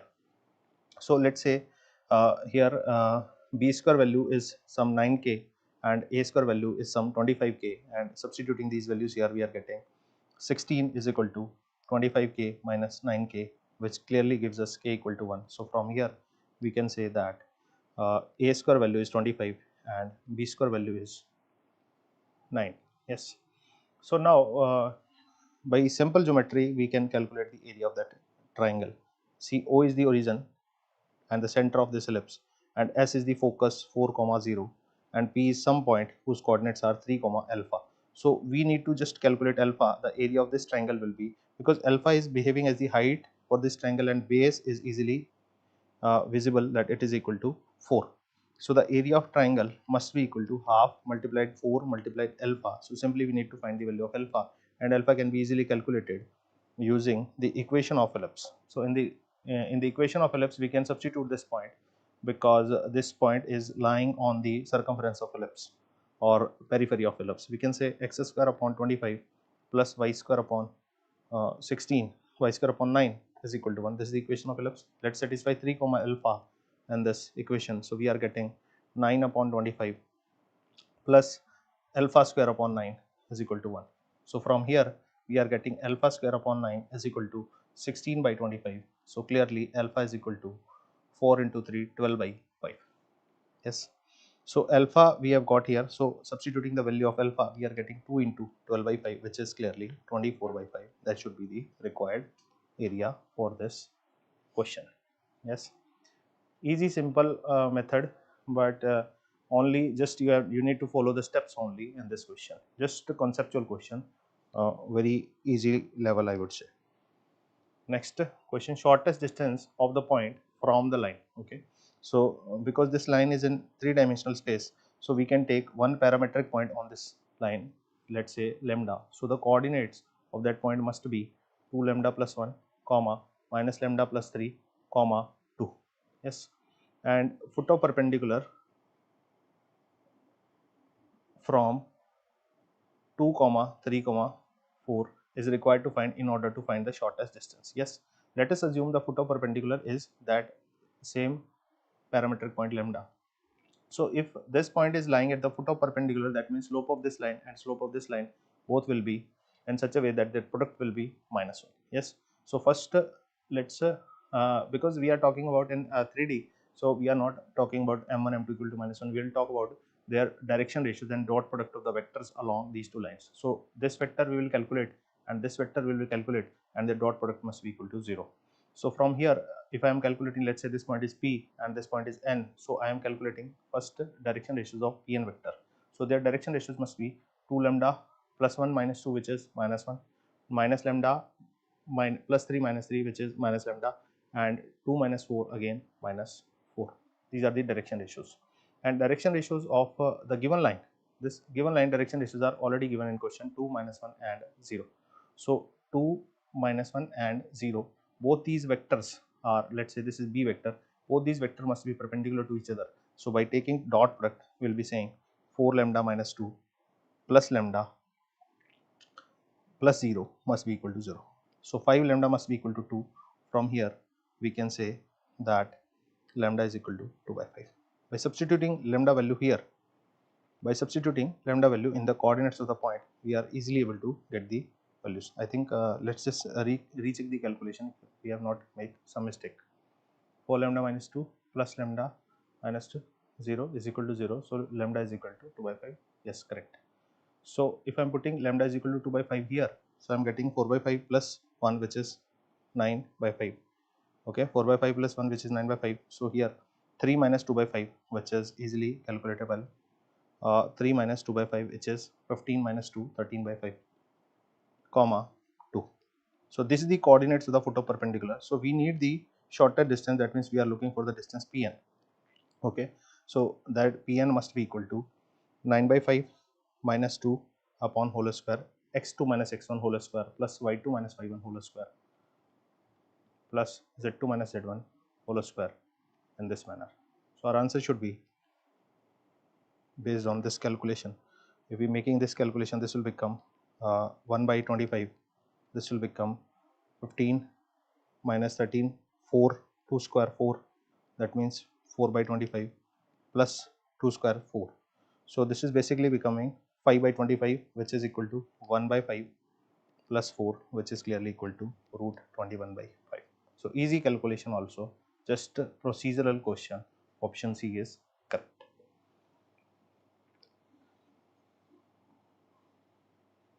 Complete, sir.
questions. Welcome to Narayana Educational Institutions. We have a question with us from JEE Main Chemistry. The question is, pH of 10 raised to the power of -7 molar aqueous, or you can say equivalent KOH solution at 25 degrees Celsius is.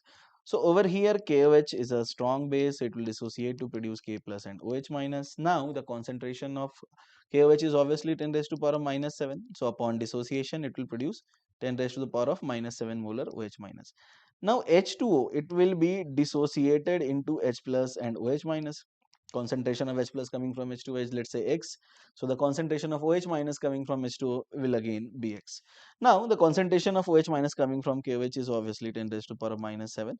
So the net concentration of OH minus in this case, it is X plus 10 raised to the power of -7. Now, since the concentration of OH minus is more than 10 raised to the power of -7, so this solution obviously will be basic and its pH will obviously be greater than 7, slightly greater than 7. So the correct response in this case is option C. Right, let us move to the next question. Now we have two statements. In an octahedral complex, each electron in T2G orbital stabilizes by 0.4 times delta O, and that of EG orbital destabilizes by 0.6 delta O. So let us understand, let's say I have degenerate d orbital. Now if I place 6 ligands, then obviously the degeneracy will be disturbed. It will be split into two set of orbitals. The one with the lower energy is called T2G, and the one with the higher energy is called EG. Now, as per conservation of energy, these three orbitals, their energy will be decreased by an extent 0 minus 0.4 times delta O, and these two orbitals, their energy will increase by an extent plus 0.6 delta O per orbital, right? So, obviously the energy of T2G orbital will be decreased and that of EG orbital will get increased, right? So the statement itself is saying in octahedral complexes, each electrons in T2G orbital stabilizes, this is correct, and that of EG orbital destabilizes, this is again correct. Now the second option or the second statement is all d orbitals are of the same energy, this is true initially, but after complex formation, its degeneracy is getting disturbed. So obviously both the statements are correct in this question. Now, let us go to the statement. The order of electronegativity is FON. This is obviously correct.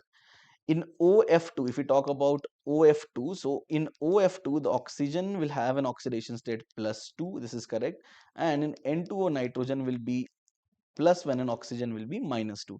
So in this case, both the statements, that is 1 and 2, both are correct. So let us go to the next question. The next question is, arrange the following mixtures in the increasing order of pH, right? So we have to arrange them in the order of increasing pH. So we should start with lowest pH and then we should go to the highest pH. So let us go through them one by one. So in the option A, I have 10 ml and the solution is decimolar, and 1 by 10 molar HCl plus 10 ml 1 by 10 molar CaOH whole twice. So now in this case, the concentration, or you can say the number of equivalents of acid, will be 10 into 1 by 10, which is 1. If I had to find out the number of equivalents of base, then it should be 2, which is the N factor of calcium hydroxide, multiplied by 10 into 1 by 10. So this should be 2. So as we can see, the concentration of base in this case is higher. So the concentration of OH minus in this case will be 2 minus 1 upon the net volume, which is 20 liter, 20 ml. So in this case, it will be 1 by 20, or you can say 0.05, right? The concentration of OH minus in this case is 0.05. Now let us go through the option B, in which the concentration of H plus, or I can say the NAVA part. The NAVA part is again 10 into 1 by 10, which is 1. Now let us find out NBVB OH minus. In this case, NBVB will be 2 times 1 by 10 into 25, right? So it should be how much? In this case, it will be 5. So obviously in this case again OH minus is greater, so it should be 5 minus 1 upon the net volume, which is 10 plus 25, which will be 4 by 35. Now if I solve this, this value will be approximately 0.11. Now in the third option, we only have two acids, right? So obviously it will be acidic, and as we can see, options A and B are basic, and the concentration of OH minus is obviously greater in B. So if we have to compare the pH, it will be least for C, and OH minus is highest in case of option B, so B will be highest. So this will be the answer, C followed by A and then B. This will be most acidic, this will be most basic. So highest pH will be of B and the lowest pH will be of option C. So the correct response in this case is obviously option C. Let us go through the next question. The question is, calculate mole fraction of water in a 10% weight by weight solution of urea, right? And they have given it in a way that x into 10 raised to power minus 3, and we are supposed to calculate x. So 10% weight by weight urea means we have 10 gram urea plus 90 gram of water. So the number of moles of urea, if I have find out, this will be 10 upon 60. So this will be 1 by 6, this will be 1.166 recurring form, and the number of moles of water in this case, it will be 90 upon 18, which will be 5. Now we have to find out mole fraction of water. They're asking about water. So mole fraction of water, mole fraction of water. So I can write this will be mole fraction of water plus upon mole fraction of water plus that of urea. So this expression comes out to be 5 upon 5.166. Now this 5 upon 5.166 can be written as x upon 1000 because it is 10 raised to power minus 3. So the value of x will be 5000 upon 5.166. Now if you solve this expression, we find out the value. This will be approximately 968. This will be approximately 968. So this is the answer to this question. Thank you.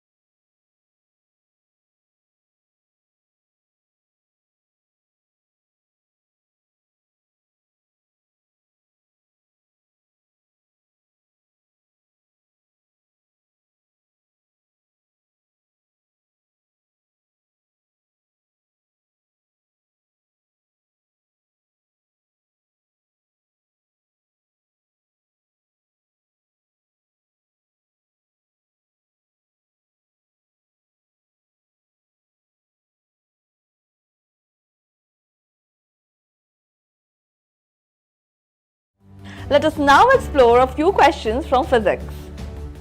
So hello everyone. So again this is a question from AC.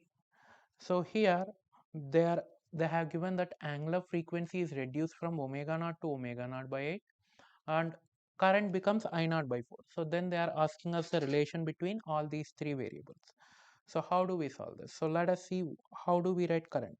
Current is written as current in a AC circuit is peak value of current in AC circuit is V naught by Z. Z for a RC circuit is under root of R square plus 1 by omega square C square. Now next time when the angular frequency is reduced to omega naught by 8, the current becomes I naught by 4. So we can write I naught by 4 is equals to V naught by under root of R square plus 64 by omega square C square. So we have these two equations. From these two equations, we have to get the relation between the variables. So we can replace I naught from here in this equation. So we will be getting 1 by 4 times of V naught by under root of R square plus 1 by omega square C square is equals to V naught by under root of R square plus 64 by omega square C square. So V naught will be getting cancelled, and then we can squaring it on both sides and inverting them. We will be getting 16 into r square plus 1 by omega square c square is equals to r square plus 64 by omega square c square. So simplifying this, we will be getting 15 r square is equals to 48 by omega square c square. So 3 is common multiple here, 3 5 and 3 16 times. So we will be getting 5 by 16 is equals to 1 by r square omega square c square. So if we find for the given variables, we will be getting here 1 by r omega c is equals to under root of 5 by 16. So we can say the first option would be the correct answer. So next, let us see the next one.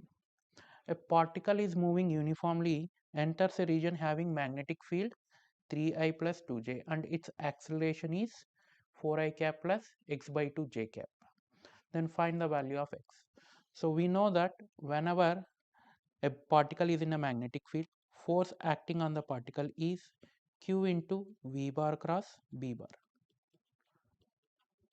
So which means that force is perpendicular to velocity as well as magnetic field.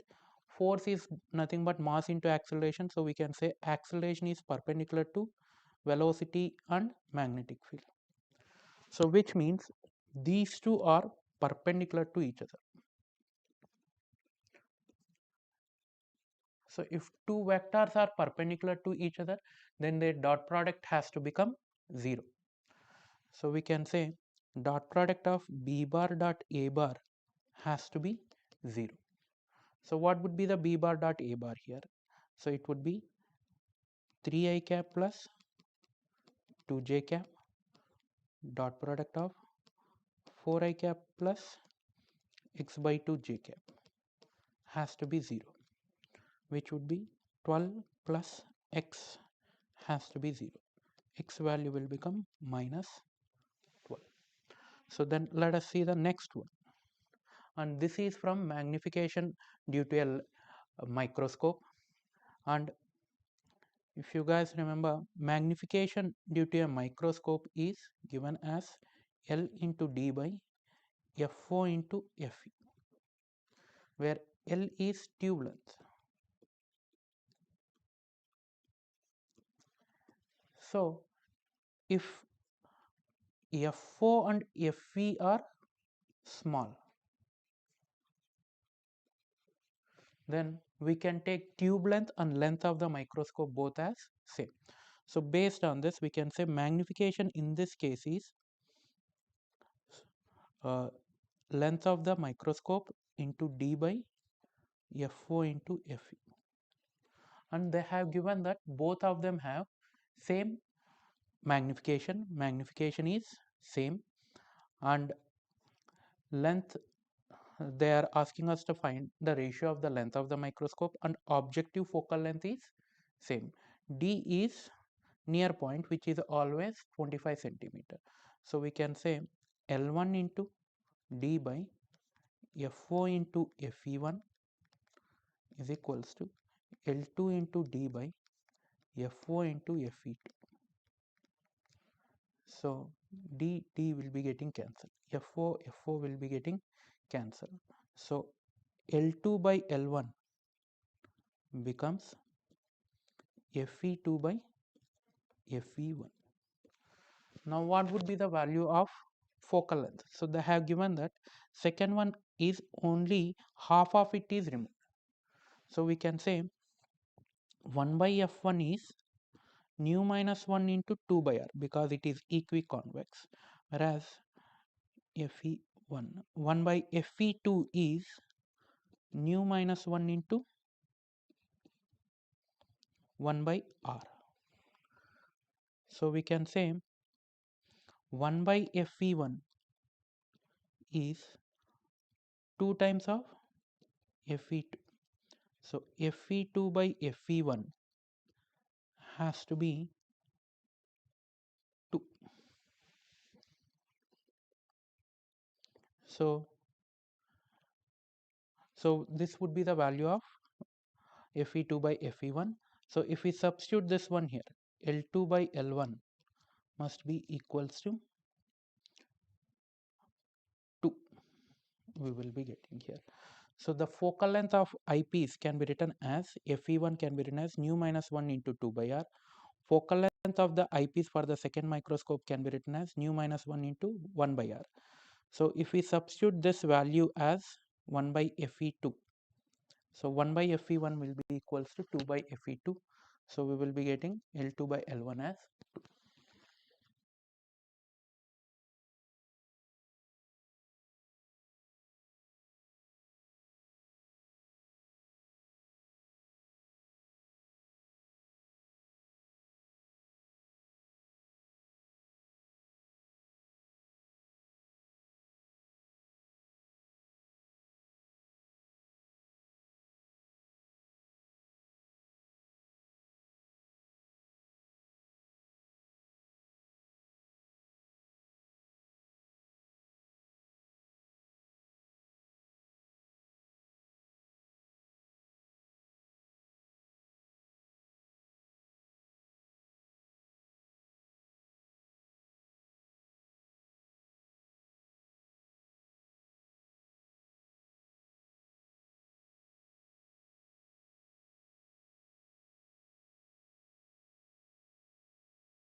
Good evening, champions. I am very sure you all have gone through the paper of JEE Main, and those who are in the long run to write the paper are awaiting some sort of analysis, some sort of ideas how the paper was. So here we are again, myself Ashish Khare from Department of Mathematics, and along with me is Ajay Pandey sir from Physics Department and Shantanu Singh sir from Chemistry Department. This is JEE Main session 2. Today is 5th April and we are going to understand the psyche of the paper that came on the first shift.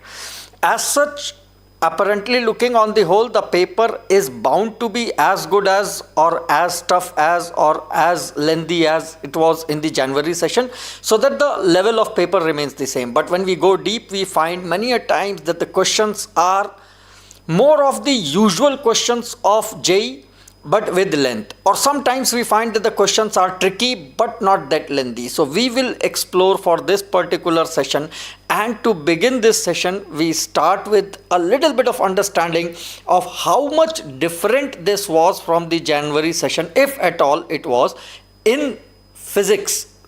Ajay Pandey sir, your views on this. Thank you, sir. Thank you very much. Well, after analyzing the paper 1, after analyzing the session 1 papers and this session 2 paper, what I find, sir, that the physics is quite balanced. It is like last time I found that in session 1 almost all paper were balanced.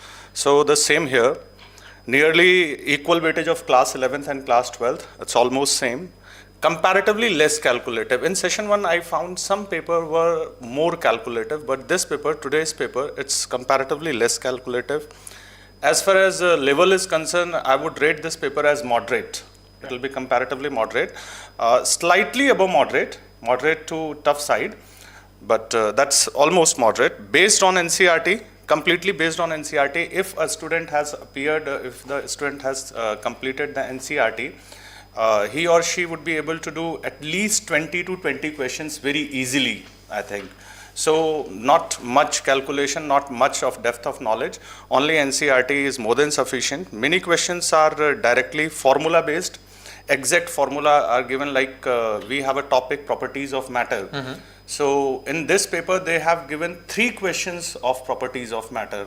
Generally it doesn't happen, which is a higher side. Generally it doesn't happen because the topic is also not too lengthy. It's a very small topic.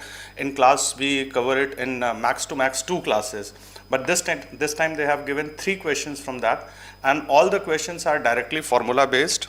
Most of the questions are JEE Main PYQ based. So in the class, we always say that attempt JEE Main PYQ, JEE Main PYQ. Many of the times we always emphasize on JEE Main PYQ. So questions are more of a template based kind of thing. More of that, sir. If a student has appeared JEE Main PYQ, last 5 years JEE Main PYQ, I'm sure that he or she would be able to do 20 questions at least very easily. And it's the paper was on basic concepts, exactly basic concept. And once again, a very important thing that the paper was focused on NCERT. So any student who is going to appear the exam tomorrow, today, not tomorrow or the day after tomorrow, he or she must go for the NCERT, I think, sir. That's from physics side, sir. That's from physics side. Thank you, Ajay sir. What I realize is that NCERT day by day is becoming the one single relevant source for JEE Main. Everything is around NCERT. More so, class 11th and 12th syllabus comes out to be balanced. What Ajay sir has highlighted is that the questions were straight away a templated kind of questions which have been there always in the PYQs. Needless to say that when we teachers like Ajay sir and Shantanu sir say that the paper is easy, it appears easy to us. But for someone who is on the ground, is attempting the paper, most of the time stumbles in getting easy questions one by one correctly, assuming that the scoring would be high.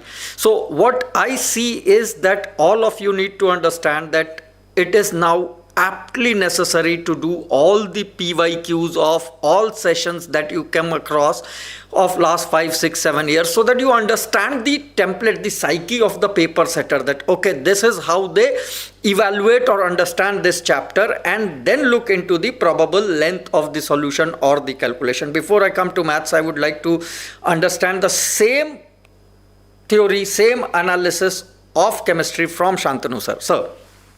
Thank you, sir. So, as per my analysis of JEE Main 2026 Session 2, 5th April Shift 1, the paper is almost on the easier side, I would say, moderate to easier side. And what I have seen that earlier 12th portion was more in previous papers, but this time 11th portion is also on the higher side. And most of the questions are just basic questions. Yes, some calculative part is also there, but it's slightly on the easier side. And all those students who have prepared well, they have read NCERT well, they would find this paper to be easy. And some questions are also there which are slightly twisted, and not much twisted, I would say. Still, they are on the easier side. And lab manual, some questions are coming straight from lab manual, so one should prepare from lab manual also. Most of the questions are pretty straightforward, not something out of the box kind of questions. But lab manual questions had been there in the previous years. Previous years also, yeah. Okay. So nothing new in this paper. And if we analyze how much portion is coming from physical chemistry, inorganic and organic chemistry, so I would say it's almost the same, around 33 to 30% from each section. I would still rate this paper on the easier side. Any person, any student who had prepared well for JEE Mains using PYQs, they would have find this paper very easy. So that's what I would say for chemistry section. Let's hear about maths. Thank you. Thank you. As Sarah said, that in chemistry also lab manual had been an important part, so it is there again. Chemistry in NCERT was an important part, so it is again there. In fact, sir has rated that the paper is slightly on the easier or moderate side, which indicates probably it would go on a high scoring side. When I look at the maths paper, I look at all the questions. Surprisingly, I am also of the same conclusion, although in mathematics generally what happens that even the easiest questions are supposed to be lengthy in terms of calculation, but when you look at the data, when you look at the numbers, when you look at the entire statistics given in the question, it is one of the easiest possible. I would say, to the extent whenever a question could have been twisted to a good question, they have not done it on purpose. So if there is a complex number question, without doing any sort of smart work, you directly get the complex numbers as is, and hence I would say that the paper is slightly on the easy or moderate side only. No difficult question at all, not even a single question where you think through and get something. So it is more of a paper of speed and accuracy, and considering that we had come to the same conclusion in the previous session also, so it is more so important that you have a practice of attempting as many questions as you can of PYKs in the stipulated 3-hour time. Now henceforth we will also look into each subject, what actually had come, how the questions were there, what kind of, why have we arrived at this conclusion, what is the key takeaway for you subject wise specifically, and what is the key takeaway for those who are currently into 11th, what should they prepare like. So this is an overview of the paper that we had gone through. Now let us begin one by one with subject and with the actual questions, what actually had happened on the ground.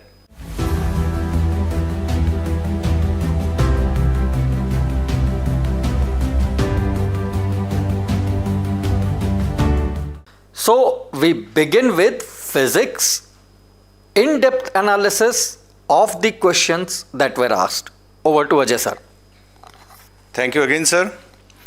Well, my dear friends, let's talk about the questions one by one. We have 21 questions, so that's a good thing for us. We can give a proper insight. The first question belongs to a very simple concept in NLM, that is Atwood machine. So this is the question that we generally take in first or second class whenever we teach, and that's a very easy question, simple formula based question. So question 1 belongs to Newton's laws of motion, and I would rate it as very easy, very conceptual. Then I have the second question. This question comes from current electricity. You all know that current electricity is a very important topic as far as JEE Main as well as JEE Advanced is concerned. In this question, what we are supposed to do, we are supposed to find out the equivalent EMF and equivalent resistance, equivalent internal resistance. So the concept that is used is a combination of batteries. Few students find this concept comparatively on the tougher side, but that's a very simple formula based. If someone has practiced this, I'm sure he or she can get the question very easily. Then the third question belongs to geometrical optics, and in this question they have just given us an equilateral prism, and speed of light is given. So once we get the speed of light, we can find out the refractive index, and then a very simple question is asked, that is the minimum deviation. For that minimum deviation, we can go for mu equals to sine A plus delta minimum by 2 upon sine A by 2, or we can simply go for the Snell's law. So going through Snell's law is better. Now the next question that belongs to dimensional formula. But in this dimensional formula, they have used resistance, inductor, and capacitance. So if you don't remember the exact dimensional formula of these things, it will take slight time for you people, because getting the dimensional formula of R separately, getting the dimensional formula of inductor separately, and getting the dimensional formula of capacitor separately, it is slightly on moderate side. Now let's talk about question number 5.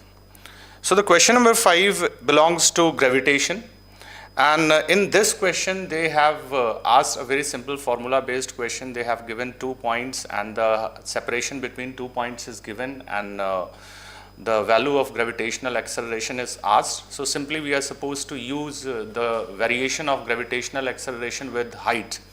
That's a very simple question. Question number 6, surprisingly, this is of properties of matter, Answer, it doesn't take any kind of calculation. It is a simple straight line. Just one has to read this and write the answer. Simply, we know that Young modulus does not depend on the shape and size. It is the property of material. So what they have done, they have just done some variation with the shape and size, and they have asked what will be the Young modulus of the new body, but the Young modulus remains same because it is a material property. Next question is of EMI. In this, they have given a combination of inductors, and we know the inductor combination very simply series combination and parallel combination, and energy stored is asked. The ratio of energy stored is asked. Once again, it is a very easy question. Question number 8, that is based on wave optics. That is of wave optics based on Young double slit experiment. Young double slit experiment is most probable topic as far as wave optics is concerned. Majority of times, if there are 10 papers happening, out of 10, 8 contains the question of Young double slit experiment. In this question, they have just asked the comparison of fringe width in vacuum and in medium. So that becomes very simple, that we know that in medium the fringe width becomes 1 by mu times. So that becomes easy once again. Question number 9. That is again of properties of matter. Simple breaking stress question is asked. Very simple calculation. One is not supposed to do lot of calculation. Very easy. Hardly it will take 1 minute to complete the question. It's a very easy question. Question number 10 belongs to modern physics. De Broglie wavelength. In this, what they have done, they have given the initial velocity of the electron and electric field.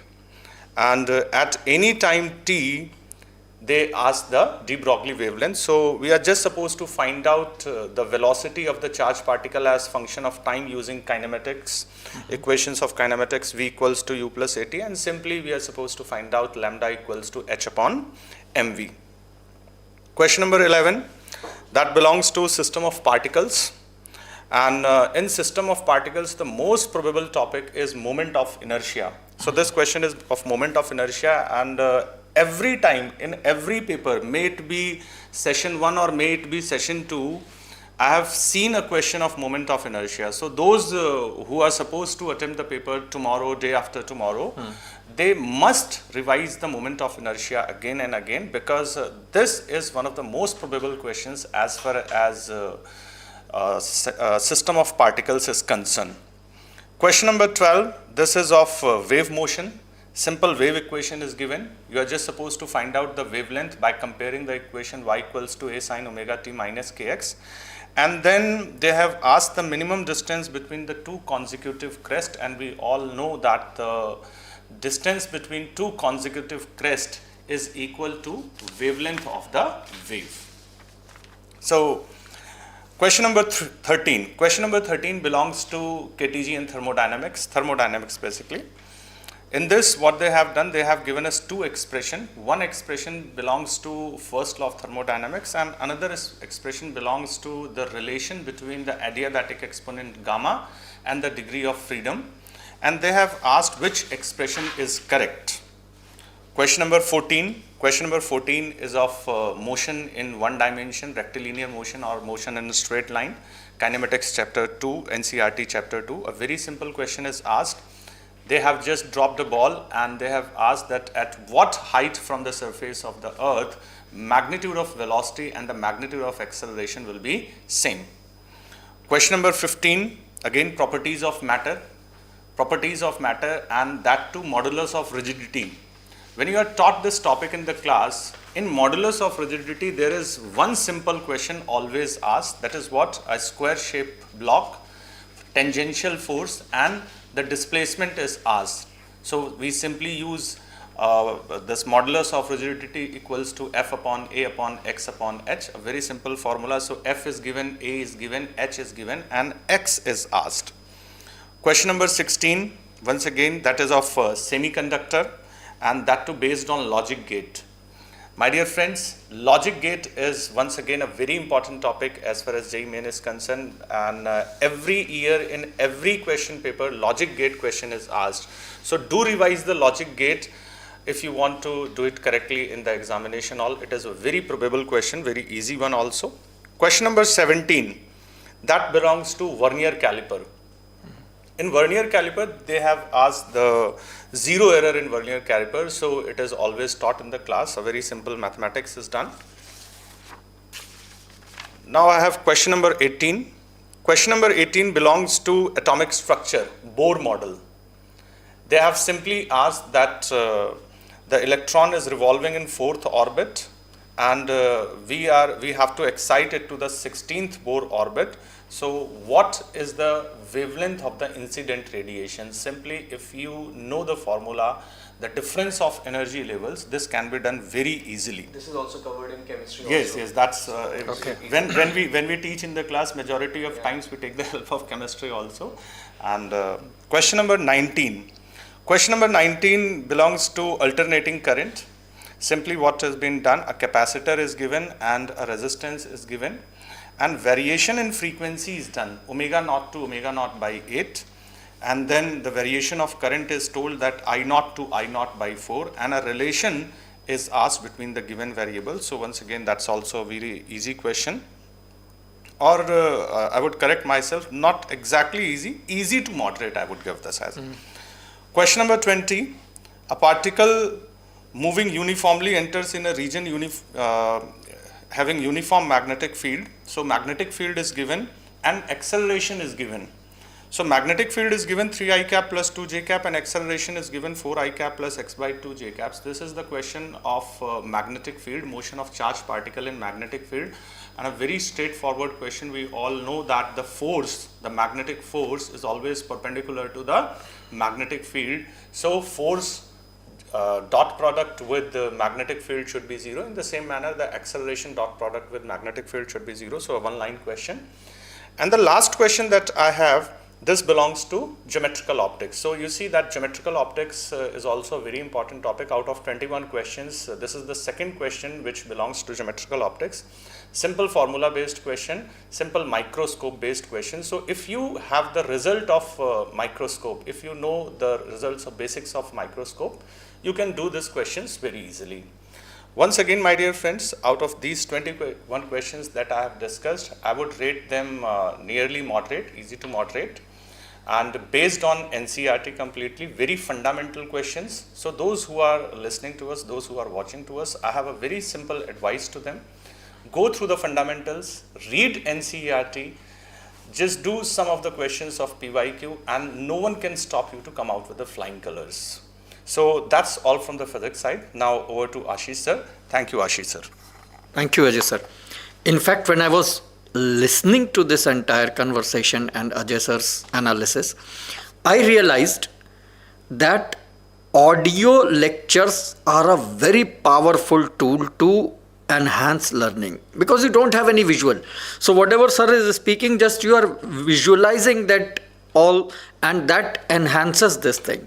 Now let us quickly move to chemistry section, where Shantanu sir will give you the idea what the paper was, what you can do for those who are currently going to write the exam in next few days, or those who are currently in 11th, what they should take as a key takeaway. Shantanu sir, over to you. Thank you, sir.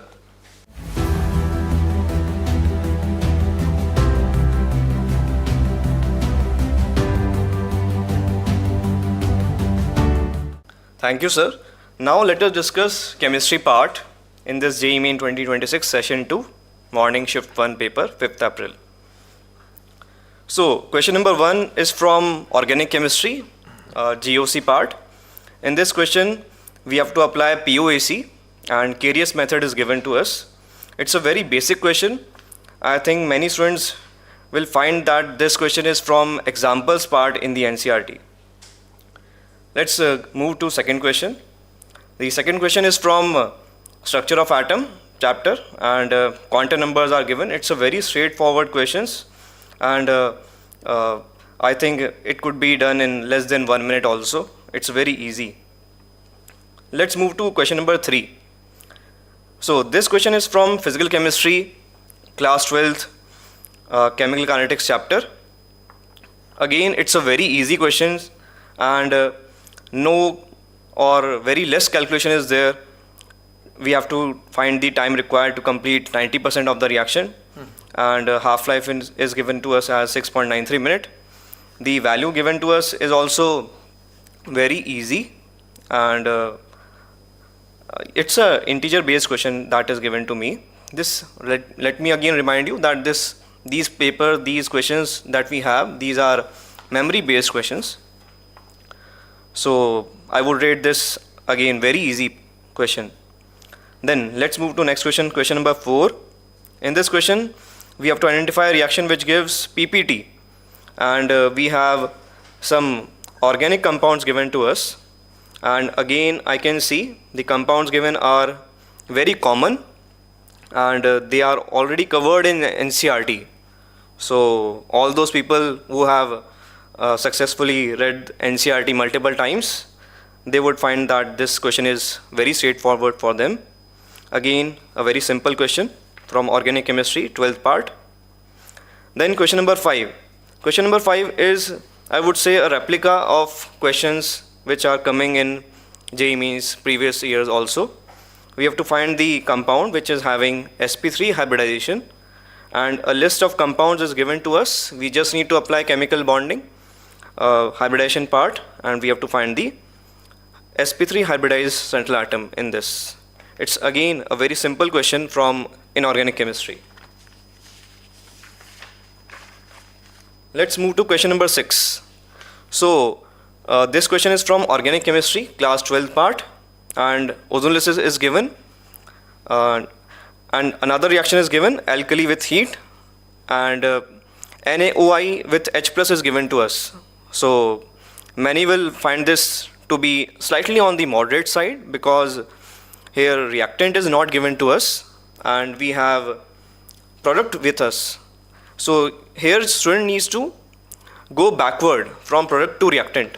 So that is why I would say that this is a moderate level question, but still if somebody has done enough practice, then they can do this question Something easily. unusual which had Yeah, not been there. Okay. this is slightly unusual compared to the paper that we are getting. This is unusual. Still a moderate level question. Then question number 7. This question is from lab manual, and here we have to identify, statements are given to us, statement 1 and 2. We have to just identify whether these are correct or not, and phenolphthalein is given, and K2Cr2O7 is also given to us, and this information is already present in lab manual, and it is covered in ionic equilibrium chapter also. So this question is from ionic equilibrium, I would say. Again, information based question, no need to apply a large amount of time for this, very straightforward and information based question, fact based question.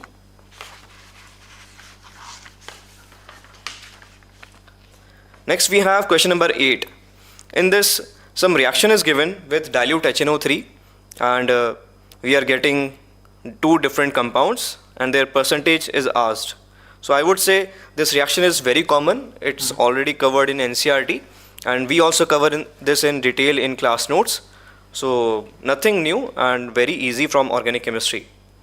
Surprisingly, question number 9 is looking just like a PYQ from IIT JEE. Yes, IIT JEE, that means from before, pre-2008 JEE Advanced IIT JEE level question. But it's very easy. If somebody knows the reaction, then they can directly apply POAC and find out the correct answer. And the question that I have, I think the data is also not changed. So if somebody has done enough practice of PYQs, especially for JEE Advanced also, they could have marked the direct answer also. So again, I would say a very simple question, because many students, they do practice from PYQ, and they would have find this question very easy. So question number 10. Here we have to just apply Friedel-Crafts reaction, and some incorrect statements are asked. It's again a very simple question from organic chemistry. Some basic level knowledge is needed, and students can do this question in less than 1 minute, I would say. Next, question number 11. In this question, pH is asked for 10⁻⁻7 molar equivalent KOH solution. I would say this question is from class notes, and the options are also very easy. easy to identify. No need to solve anything, just a theoretical basic knowledge is needed. And surprisingly, one more question from ionic equilibrium. So, but still, again, a very simple question. No need to solve anything, just a basic knowledge regarding ionic equilibrium and pH calculation, and you would have got +4 marks in this question.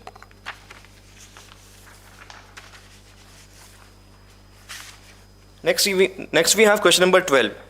Here we have two statements, statement 1 and statement 2. In statement 1 we have stability of carbon ion. It's very simple and I would say theory based question. And in statement 2 we have to identify whether this statement is correct or not based on inductive effect. So still I would say this is from GOC and a very simple question straight from class notes and NCERT. Then let's move to question number 13. In question number 13 we have again statement 1, statement 2 questions, and here we just have to identify whether these are correct or not. And the question is from chapter coordination compounds, class 12th. The information written over here is very standard. These are covered in class notes and NCERT in detail.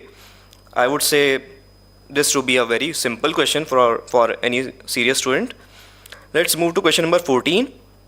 In question number 14, some information is given regarding glucose and its anomeric forms alpha, beta, and some information is given. We have to identify whether how many of these statements are correct. And I would say this is a theoretical question. No need to solve anything. Just a simple fact-based question. If you know the answer, you can just read the question and simply mark the correct answer. So I would say some data is given in this question. So let's say this to be a moderate level question. Let's move to question number 15. Again, a very simple question from inorganic chemistry. So here we have order of electronegativity, and the elements given to us are very common: fluorine, oxygen and nitrogen. Very simple. Statement 2, here we have to find the oxidation states of different elements. Again, very simple question. This question is from redox, and electronegativity order is from chemical bonding and periodic table. So again, I would say very simple question, very standard simple level question. Let's move to question number 16. In this question, we have to find the pH level. We need not find pH exactly, we just need to compare the pH level. So again, a repeated question from ionic equilibrium. So multiple questions are coming from class 11th chapter ionic equilibrium. pH level calculation is there. So here we have to first react the reactants and do the reaction and then find out pH. So still I would say it's very simple level question, easy level question. No need to exactly calculate pH, just need to compare. Then let's move to question number 17. This question number 17 is also a very simple, straightforward question from mole concept. So here we have to find mole fraction of H2O, and 10% W by W urea solution is given to us, and it's a numerical based question. Again, a very simple question, and I think questions like these are already covered in class notes, so student will find this question to be very easy. Now next question is question number 18. In this question, some compounds are given to us and a very standard reaction, Hofmann-Bromide degradation reaction is given to us, and we have to just find out whether the reaction, reactant and product are correctly matching or not. So again, a very simple question from class 12th organic chemistry, a mines chapter. In statement 2 we have Gabriel thalamide synthesis, and I would still say this to be a very standard, very simple question. So these are question 18, total question 18 with us. These are, again, let me remind you, these are memory based questions, and based on this I can advise students to please revise NCERT, especially for chemistry and physics also. Sir has said NCERT is very important, and the paper is coming out to be very easy, and still if you read NCERT and class notes you can do very well. You can score around 90 to 100 in chemistry if you simply read NCERT. So that's it from my side in chemistry. Let's move to maths. Thank you, sir. Before I start maths, I have a question for you. That you said that there was a particular question which was from JEE Advanced. Yes, sir. Previously, IIT JEE. In the previous session, January, what I saw that most of the questions of maths, in fact, I did a complete working also on that, and I found somewhere around 36 to 40 questions were from previous year JEE Advanced, which were either being like diluted so as to make it JEE Main level, but the content, the equations were as good as same. So I would like to understand this from Ajay sir, that had he also seen such a trend in physics? No, sir. Basically, I find that this is not based on, I don't find any question of previous year JEE Advanced which is repeated here. But yes, from last 5 years, JEE Main questions, exactly those JEE Main questions are repeated. So probably this seems like that the different subjects have different likeliness of following question patterns or IIT pedagogy. So let's begin with maths. As I said, maths also is a easy straight paper, but yes, calculations could have been lengthy. We'll go step by step with question by question.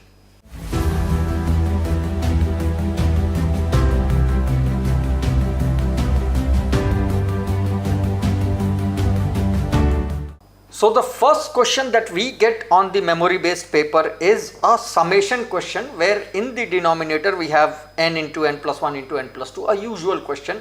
If in a sequence the terms of denominators are in AP, we try for the telescopic method, subtract the difference between the first and last term of denominator AP. So this is a usual question, not that big deal. You have to find the sum.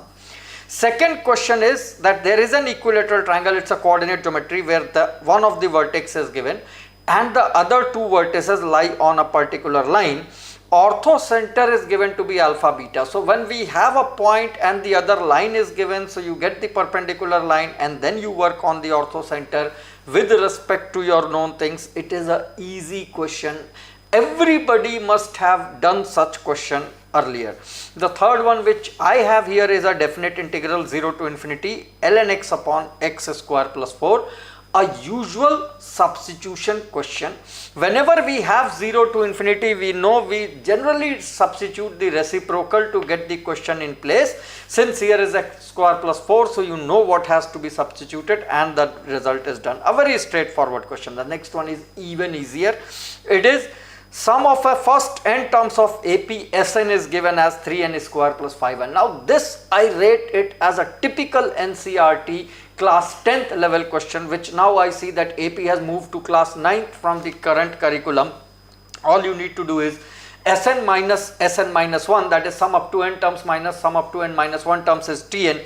You get the AP. Whatever has been asked is one of the easiest question I have seen in the JEE papers.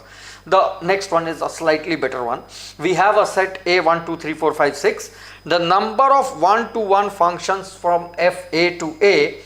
F of 1 is greater than equal to 3, f of 3 is less than equal to 4 and f of 2 plus f of 3 is equal to 5. Technically, if the set A was a little bit bigger one, so this would definitely have been a JEE Advanced level question. But since A is 1, 2, 3, 4, 5, 6, all you needed to do, validating that this is a JEE Main question, create a table of possibilities and you get the result directly. So it's not that big because f of 1 is greater than equal to 3. So you have limited choices. F of 3 is less than equal to 4. You have a limited choices and f of 2 plus f of 3 is 5. The other one again I would say is a typically NCERT CBSE level question. Tan A and tan B are roots of the equation x square minus 2x plus 5. So you technically have tan A plus tan B, tan A into tan B, and thus you have tan of A plus B. Now if you have tan A plus B, they have asked you 20 times sine square A plus B by 2. So tan A plus B has a direct formula which you should be remembering for this. The other one, the seventh one, so to say from the memory based, is a integral pi by 6 to pi by 3, indicating that the King's property, so to say, is to be used. 4 minus cosecant square upon cos raised to 4x. So since the limits are indicating that Kings have to be used, you use that and you get this is a usual definite integral question. There could have been many better versions of this question, but this is one of the easiest, so to say. The other one is a vector where they say r cross a plus b cross a is a zero vector. A and b are given to be the actual vectors Along with that, r dot a is 0. They ask you 3 times r, the modulus whole square. One way to approach this is r cross a plus b cross a is 0. So r plus b cross a is 0. So r plus b is some lambda times a. But I recommend, since they have asked you r square, think of such questions for a better method. If you do a triple product, r cross a is same as a cross b cross a. So you realize modulus of r square comes out in the very next stroke and you get 9 times modulus of r square. Any which ways, the otherwise method was also not that lengthy. The ninth one, I have a functional equation. There could have been a hell lot of good functional equations to ask, but what they have asked is f of x plus y is f of x plus f of y whole divided by 3. And then they have given us gx, that is 3 plus e to the power x fx. Now this functional equation has two approaches. One, you go by the fundamental, since they have given f dash of 0, so it is a differentiable function, so you work on that. Otherwise, keeping y as constant, differentiate this entire equation with respect to x. That's what normally people do. So you get f dash of x plus y is f dash x by 3 and you get an equation in f dash and it is done. So again, a straightforward, easy, but a functional equation question has some weightage. At least you have to explore something. Then 10th is an ellipse question. You have been given an ellipse with the eccentricity 4 by 5, focus 4 comma 0. Now the very moment you understand focus 4 comma 0, a comma 0 is given, so you get a. There is a point which lies on the ellipse and you are supposed to find the area of triangle POS. Now if you do a mental calculation, POS means O is on the axis, so OS is length 4, so you have the base of the triangle, and alpha is basically the height of the triangle, because whatever is the y coordinate, that's the distance from. So all you needed to do is find alpha, which you can get very easily, because in the equation you get a and b, a because of AE and b because of the eccentricity. So not a very tricky or this question, basically 2 to 3 minutes calculation and it's done. The shortest distance of point in 3 dimension 2, 3, 4 from a line given in the symmetric form. This is easy to calculate. Just take a point lambda with the parameter lambda on the line. Do the directions, that means that particular point when joined with your point P has to be perpendicular. You get the value of lambda, you go ahead. So far in 11 questions, not even a single question that indicates that there is something big. I have one more, which is a differential equation. When you look at the differential equation, it might haunt you. Y upon x square sine of y upon x plus 1 upon x is equal to 1 upon x times dy by dx. But the one stroke, multiply by entire equation by x and you realize, oh, this is a function of y by x, so put y is equal to vx and you are done. So there is nothing that was very tricky. There could have been better ways to solve it, but when you do a paper, you see the first one that strikes to you, multiply by x and this becomes a homogeneous equation, straightforward.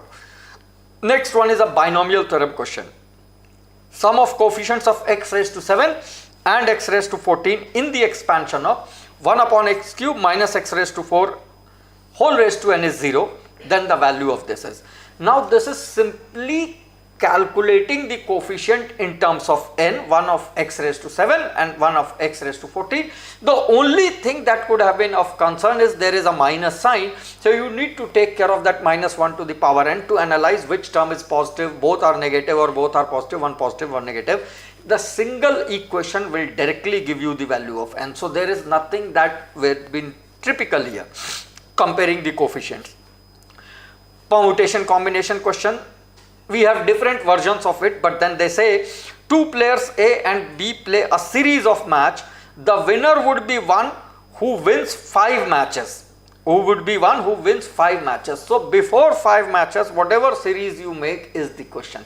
Now this is those questions which when we take in class, we take up warm-up question. We take as warm-up questions in the classroom, that how could somebody, once you understand these questions, then we go to the higher level. So currently the paper is basically those questions which were straightforward, direct, so to say the warm-up questions in the paper. The next one, now look at this question. The maximum distance between vertex of a parabola, there is no parameter in the vertex. It's x square plus 6x minus y plus 5 is equal to 0 from a circle, which again is a complete equation. X square y square minus 6x minus 8y plus 21 is equal to 0. What do they want to tell us? First, get the vertex of parabola, which is a point. Now, a point's maximum distance from circle is class 8th, 9th question, because then you go to the center and do the opposite side. It's that easy as a question.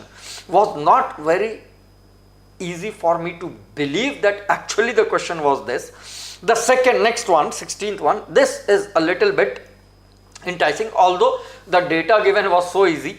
We have a equation x square plus ax plus b is equal to 0, where a and b belongs to complex numbers. So first time something critical, something new, that a and b are complex coefficient, have roots alpha beta. Now things change suddenly. Beta square minus alpha square is 3 iota times under root 11, and beta minus alpha is under root 11. So if I plug in the beta minus alpha value, I get beta plus alpha. Beta plus alpha is as simple as 3 iota. Beta minus alpha is root 11. Why should somebody get into terms of a, b and the result that a plus alpha plus beta is minus b by a or whatever? You have alpha beta directly here. Beta plus alpha is given, beta minus alpha is given. Add them, subtract them, you get alpha beta as complex number. They have asked you beta cube minus alpha cube whole square. So you may use your symmetric parameters beta minus alpha, beta plus alpha, or you directly use the value of beta alpha. Any which ways was not more than a 3-minute question in all possibilities. Find the area of region in first quadrant bounded by the curve xy is less than equal to 27. Could have been a little bit troublesome, but they have saved it with the second inequality. Y lies between 1 and x square. Why I say could have been trouble? Because in a rectangular hyperbola or hyperbola, most of the time students get this wrong notion. What is the part that is the interior or less than equal to? Xy is equal to 27 is a rectangular hyperbola. You draw this in the first quadrant. Then y is equal to x square is an upward parabola. And then you draw y is equal to 1. You find that this line goes below the point of intersection. You have y is greater than equal to 1, so above. So you have a kind of curvilinear triangle with a point of intersection. Now point of intersection could have been of trouble, but y is equal to x square and xy is equal to 27 gives you directly the point which would have been there. So it's now nothing as simple as a definite integral split into two parts and then the area. Yes, take some time in calculation. Finally, I have one good question here which says limit x tending to 0, 1 minus cos alpha x, cos of alpha plus 1x, cos of alpha plus 2x, whole divided by sine square of alpha plus 1x is equal to 2. All possible values of alpha when multiplied together, they want the product. Why I say that finally one good question? Because when we talk about the limit has to be already given to be 2. So if we start with cos of alpha x, cos of alpha plus 1x, it takes a hell lot of toll in calculation. But we know when x tending to 0, sin x upon x also tends to 1. So I at every point of time replace sin x by x. This is what we were supposed to do. Cos of alpha x is 1 minus 2 times sine square alpha x by 2. I can any time write sine square alpha x by 2 by alpha square x by 2. So the very moment you do it, you realize that your entire trigonometric result becomes a polynomial upon polynomial result. It is done. I don't say that you can't do it otherwise. It's just about substituting a particular value. The second option could have been, since alpha plus 1x is in between, take it as t. So you will get t plus alpha by 2, t minus alpha x by 2 in the numerator, and that also is not that clumsy. But finally, one question which tested some sort of abilities of ours to work on calculations. The other one was a fantastic question, although is so much overused that everybody understand what it is. This says pi by 4 plus summation p from 1 to n tan inverse 2 raised to p minus 1 upon 2 raised to 2p minus 1. The only smart point is, in the numerator 2 raised to p minus 1, multiply 1, which doesn't make a sense because 1 is already there. You have to write 1 as 2 minus 1, and your numerator becomes 2 raised to p minus 2 raised to p minus 1. It is telescopic ready. Next 2 lines and you are done. But for somebody who had no idea, this was a question. Yaar, how can I think of writing 1 as 2 minus 1?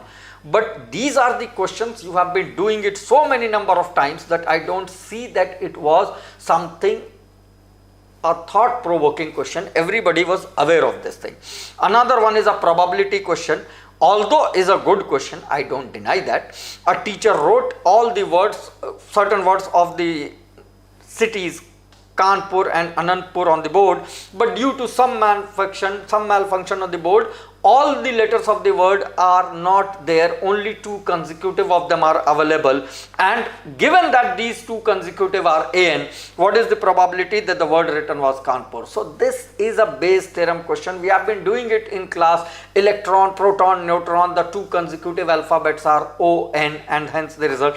Although 2 consecutive letters saves the problem, otherwise this could have been a really tough question. So in Kanpur you will find there are 5 set of consecutive, and the otherwise do the Bayes theorem inverse probability, and it is done. It, I find, among all the questions, at least has some weight as a question. The last that I have here is a system of equations, a usual determinant question with a lambda and mu in the place in system of equation, has infinite solutions, then lambda plus mu is equal to. So again, nothing that this is basically a class 12th question where you get lambda mu because of infinite solution and then lambda plus mu as a question. What I see that probably IITs have understood that making, or have made it a point that even if we make a question paper from routine questions, from the basic fundamental awareness questions from NCERT in physics and chemistry and NCERT level in maths with a little bit of length in calculation, a student find 3 hours as a short of time to complete the paper thoroughly. Among those who complete the paper thoroughly, then comes the next challenge: how much do you score? We see that some students definitely score 300 out of 300, but when we come to the 99th percentile score and all, we find it ranging between 180 to 195, 120. That's not most likely going to change here also, because knowing something that yes, this is the paper, this is the question, what I have to do, and doing it and getting it done and scoring it is a different ball game altogether. I recommend along with the panel here that all those who are going to write the paper in the next days should practice writing, working on questions with speed and accuracy for 3 consecutive hours so that you can attempt your 45, 50, 55 questions thoroughly without error. And those who are in class 11 get into the habit of writing, solving problems of easy and moderate levels as much as you can. I am signing off from this side with Ajay sir and Shantanu sir here. My name is Ashish Khare. Thank you very much. It was nice talking to you all.